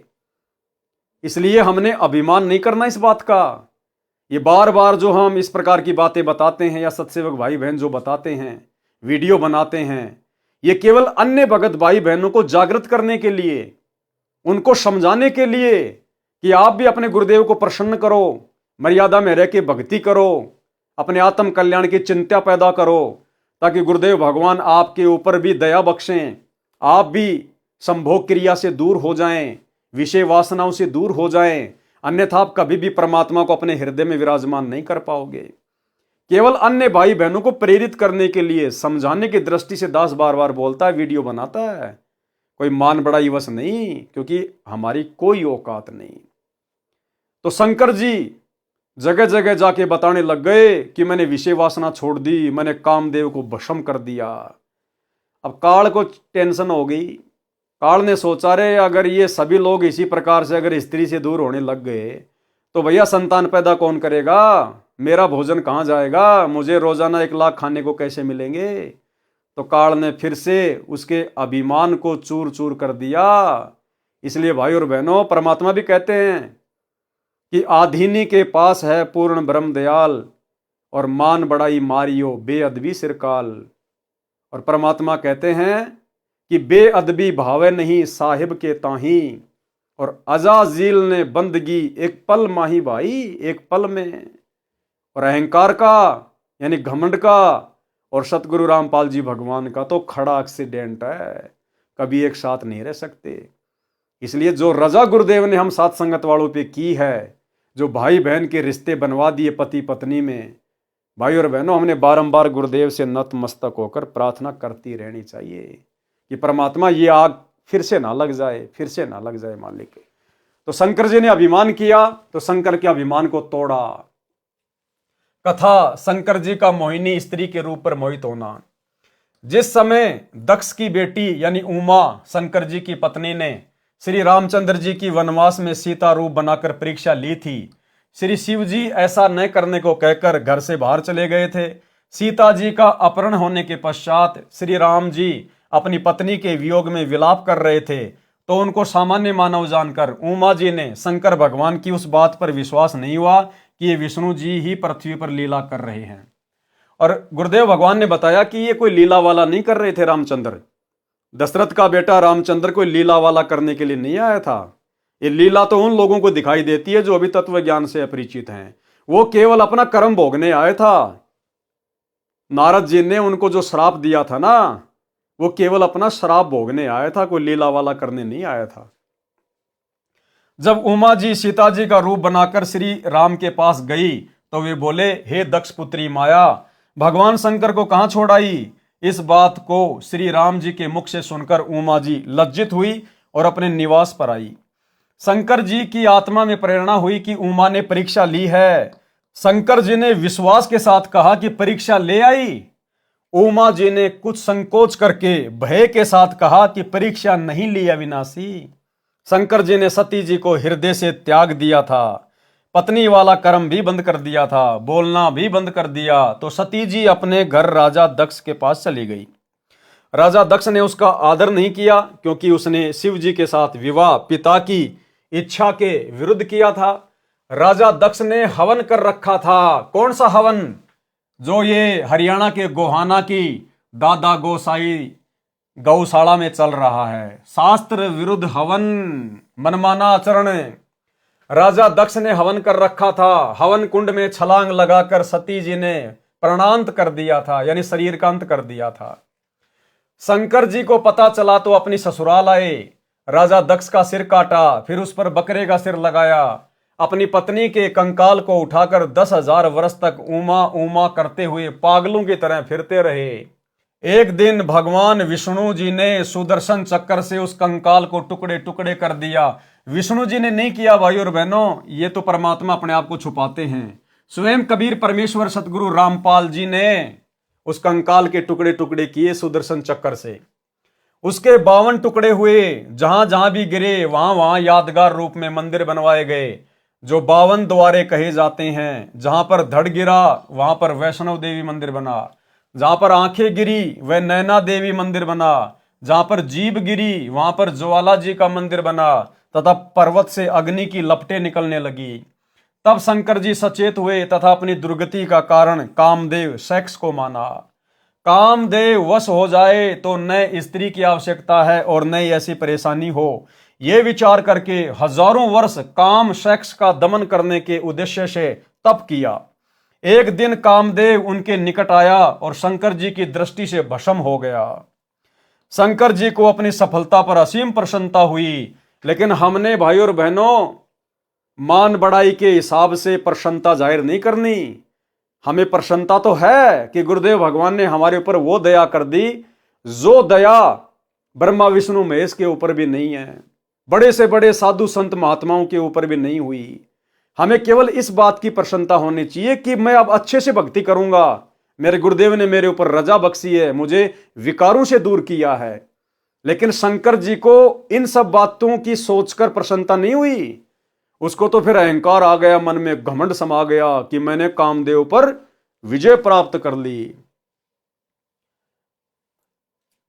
एक दिन कामदेव उनके निकट आया और शंकर जी की दृष्टि से भस्म हो गया। शंकर जी को असीम सफलता पर असीम प्रसन्नता हुई। जो भी देव उसके पास आता था तो उससे कहते थे कि मैंने कामदेव को भस्म कर दिया है, यानी काम विषय पर विजय प्राप्त कर ली है। मैं कभी भी किसी सुंदरी से प्रभावित नहीं हो सकता।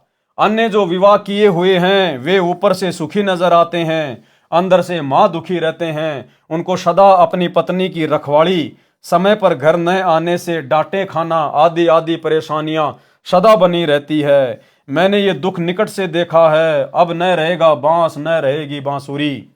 शंकर जी क्या कह रहे हैं कि अगर मैं कभी कभार घर पे लेट जाता था तो पार्वती मेरे को डांटा करती थी, कहाँ मर गया था, इतनी देर क्यों लगा दी, कहाँ कहाँ घूमता है। क्योंकि भाई और बहनों ये भी जीव ही हैं, ये भी जीव ही हैं। जैसे यहां पर किसी स्त्री को अपने पति पर शंका हो जाती है, कभी कभार घर पे लेट आता है तो डांट मारती है, कहाँ था, इतनी देर क्या कर रहा था, क्योंकि उसके मन में विचार आता है कि ये कुछ और कुक्रम तो नहीं करता।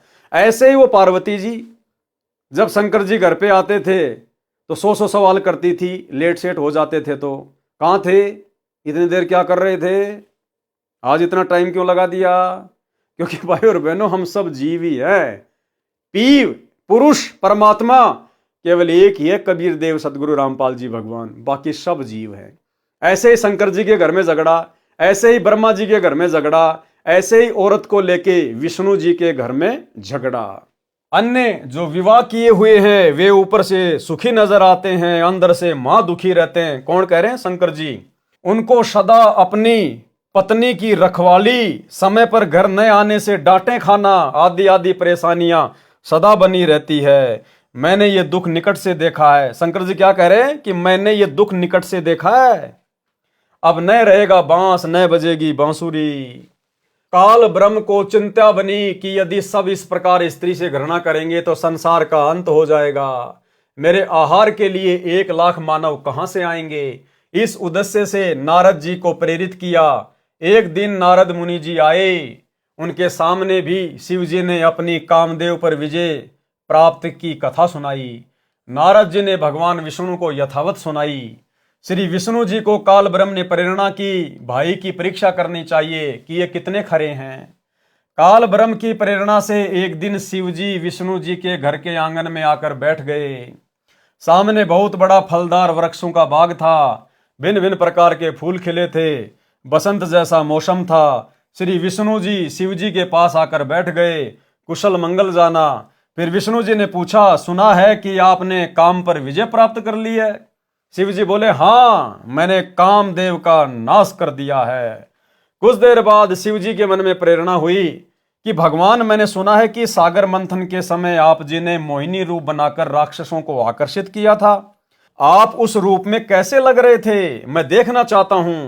पहले तो बहुत बार विष्णु जी ने मना किया, परंतु शिव जी के हट के सामने स्वीकार किया और कहा कि कभी फिर आना, आज मुझे किसी आवश्यक कार्य से कहीं जाना है। ये कहकर विष्णु जी अपने महल में चले गए। शिव जी ने कहा कि जब तक आप वह रूप नहीं दिखाओगे मैं भी जाने वाला नहीं हूं।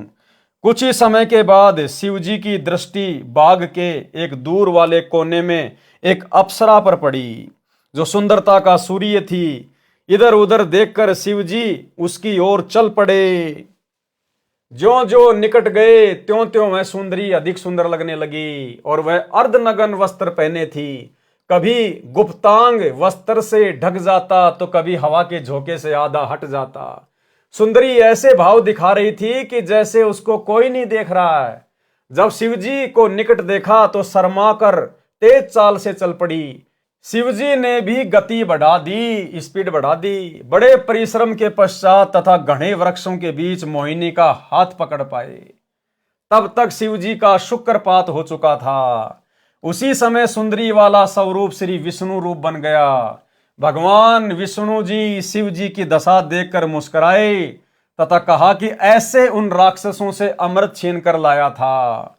वे राक्षस ऐसे मोहित हुए थे जैसे मेरा छोटा भाई कामजीत, यानी शंकर जो अपने आप को कामजीत कह रहा था। विष्णु जी कह रहे हैं कि जैसे मेरा छोटा भाई कामजीत अब काम पराजित हो गया। शिवजी ने उसके पश्चात हिमालय राजा की बेटी पार्वती से अंतिम बार विवाह किया। पार्वती वाली आत्मा वही है जो सती जी थी। पार्वती रूप में अमरनाथ स्थान पर अमर मंत्र शिवजी से प्राप्त करके शिवजी की आयु तक अमर हुई।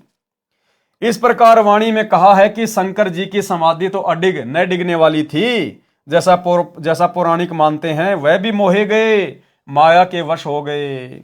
तो भाई और बहनों सोचो, जब ऐसे बड़े बड़े महापुरुष जिनके आगे आप और हमारी तो कोई औकात ही नहीं है, जैसे हाथी के सामने चींटी, जब अहंकार घमंड इनको ले डूबा तो फिर आप और हमारी क्या औकात है यदि हमने जरा भी अहंकार किया तो, ऊपर मुंह करके चले तो यहां जो भी कुछ हो रहा है सतगुरु के आशीर्वाद से, सतगुरु की दया से, और हमने सतगुरु की दया को सतगुरु के आगे अधीन होकर, विनम्र होकर, क्योंकि वे अंतर्यामी हैं, कण कण के वासी हैं। उनका सीसीटीवी कैमरा 24 घंटे अंदर बाहर चलता है, उनसे कुछ नहीं छुपाया जा सकता। अंतर्यामी एक तुम आत्म के आधार, जो तुम छोड़ो हाथ तो मोय कौन उतारे पार। घट हिम गंगा घट हिम जमुना, घट हिम है जगदीश, सतगुरु तारेंगे। तो सतगुरु को तो आधीन भाव वाला भगत प्रसन्न है। गंधर्व एक मानव जाति जो गंधर्व गोत्र की है, तथा गण देवों के नौकर जैसे शिव के गण, गणेश तो है ही गणों का ईश, तथा ज्ञानी मुनि यानी विद्वान कहे जाने वाले ऋषि जी भी अजब नवेला ने है यानी सुंदर युवा स्त्रियों से अजब गजब का अनोखा प्यार करते हैं। यानी सब के सब देवी देवता, ये सारे के सारे भाई और बहनों इसी काल के जाल में फंसे हुए हैं, इसी विषय वासना में जकड़े हुए हैं। संत गरीबदास जी कह रहे हैं कि उस निज नाम की क्या महिमा करूं जिससे सब संदेह यानी शंकाएं समाप्त हो गई, अर्थात सतलोक में जाने के पश्चात जन्म मरण तथा विकारों से पूर्ण रूप से पीछा छूट सकता है। सतलोक प्राप्ति, मोक्ष की प्राप्ति निज नाम से होती है। वह निज नाम, सार नाम मेरे गुरुदेव जी ने मुझे दिया, उस निज नाम की क्या महिमा करूं जिसने मेरा कल्याण कर दिया। जो शून्य विदेशी यानी आकाश में शून्य में निवास करने वाला परदेसी हमारी आंखों में बसा है, यानी आंखों का तारा है, उस अलख यानी अव्यक्त जो दिखाई नहीं देता कि पलक, आंखों के ऊपर उगे बालों को पलक कहते हैं जो सेलियों के नीचे होती हैं। में खलक यानी संसार है, यानी उस परमेश्वर को भी संसार के सब जीव उतने ही प्यारे हैं, वह भी खलक को अपनी पलकों पर रखता है। यानी वो परमेश्वर अपनी आंख की जो ये पलक है इनके ऊपर पूरे संसार को समाये हुए हैं, असंख्य ब्रह्मांडों को। इतना समर्थ है वो परमात्मा जिनकी पलक के ऊपर सारी खलक मानी सृष्टि बसी हुई है। जहां के अर्ध रूम पर सकल पसारा, ऐसा पूर्ण ब्रह्म हमारा। सतगुरु के शब्द यानी मोक्ष करने वाले नाम को समझ और अपना कल्याण करा। परमेश्वर जो शून्य में रहने वाला परदेसी है वह हमारे हृदय में बसा है, यानी हम अपने परमेश्वर से बहुत प्यार करते हैं। जिस स्थान पर सतलोक में परमेश्वर रहते हैं वह स्वयं प्रकाशित है, जैसे हीरा स्वयं प्रकाशित होता है। वहां पर प्रकाश करने के लिए सूर्य की आवश्यकता नहीं है। वहां पर दिन रात यानी निस यानी रात्रि और वासर यानी दिन नहीं होते। वही परदेसी सत्य पुरुष त्रिकुटी में अन्य रूप में रहता है। त्रिकुटी कमल परम हंस पूर्ण सतगुरु समर्थ आप हैं। वही परदेसी सत्य पुरुष त्रिकुटी में अन्य रूप में रहता है। उस शरीर की शोभा शंख पद्मों की रोशनी जितनी है। सतलोक में परमेश्वर के एक रोम यानी शरीर के बाल की छवि करोड़ सूर्य तथा करोड़ चंद्रमाओं जितनी है। पद्म की रोशनी तो एक चंद्रमा जैसी ही होती है। यानी त्रिकुटी पर सत्य पुरुष कम तेज वाले शरीर में विद्यमान है। त्रिकुटी तीर का अर्थ है त्रिकुटी के किनारे, यहां तीर का अर्थ किनारा है। जैसे यमुना के तीर कृष्ण बंसी बजाई रे। उस परमेश्वर जी ने कोकिल कीर यानी कोयल पक्षी जैसी मधुरवाणी बोल बोलकर ज्ञान बताया था। उस परमेश्वर की सत्ता यानी आधिपत्य शैंस कमल हजार पंखुड़ी वाले कमल पर भी है, क्योंकि वह कुल का मालिक है, वासुदेव है। शैंसर कमल बाग का भावार्थ है कि जहां हजार ज्योतियों का बाग सा लगा है, उस स्थान का मालिक वास्तव में सत्य पुरुष अविगत राम ही है। जैसे चक्रवर्ती सम्राट के अधीन सब राजा तथा उनके सुंदर नगर व निवास भी आते हैं, वे उसी के माने जाते हैं। उस परमेश्वर को प्राप्त करने वाले नामों में एक सोहम नाम भी है। अन्य मंत्र नाम भी हैं जिनको तरतीजन यानी क्रमवार बारी बारी एक के बाद दूसरा ऐसे तरतीवार दिया जाता है। सोहम नाम के जाप में ध्यान लगना ही संतों की समाधि है। इसी में धुन लगाते हैं, इसको शहद समाधि कहते हैं। यानी भाई और बहनों, गुरुदेव भगवान हमें यह समझाना चाहते हैं कि इस पूरे संसार का मालिक एकमात्र कबीर परमेश्वर सतगुरु रामपाल जी है। जिस प्रकार शरीर में हमारे ये कमल बने हुए हैं, मूल कमल से लेकर सहस्त्र कमल तक, उन सभी कमलों में परमेश्वर का ही निवास है, परमेश्वर का ही आधिपत्य है। ये देवता भी रहते हैं, लेकिन जैसे फूल में गंध रहती है, इस प्रकार से ओवरऑल कंट्रोल कबीर परमेश्वर सतगुरु रामपाल जी भगवान का ही रहता है। बाकी सब उनके व्यवस्थापक हैं, मैनेजमेंट वाले हैं, उनके नौकर हैं सब। सुमरण की महिमा। तो भाई और बहनों, आज के इस वीडियो में हम केवल इतना ही लेंगे। आज गुरुदेव भगवान के कर कमल से लिखित पवित्र पुस्तक मुक्ति बोध का हमने 8वें नंबर का वीडियो देखा। गुरुदेव भगवान के आशीर्वाद से बहुत कुछ हमें समझ में आया है। भक्ति मार्ग के नए नए रहस्य हमें पता चलते जा रहे हैं, जिसके चलते हमारा आत्मविश्वास बढ़ता है।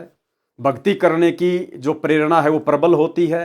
गुरुदेव भगवान में हमारा विश्वास बढ़ता है और हमें अपने आत्म कल्याण की चिंता होती है।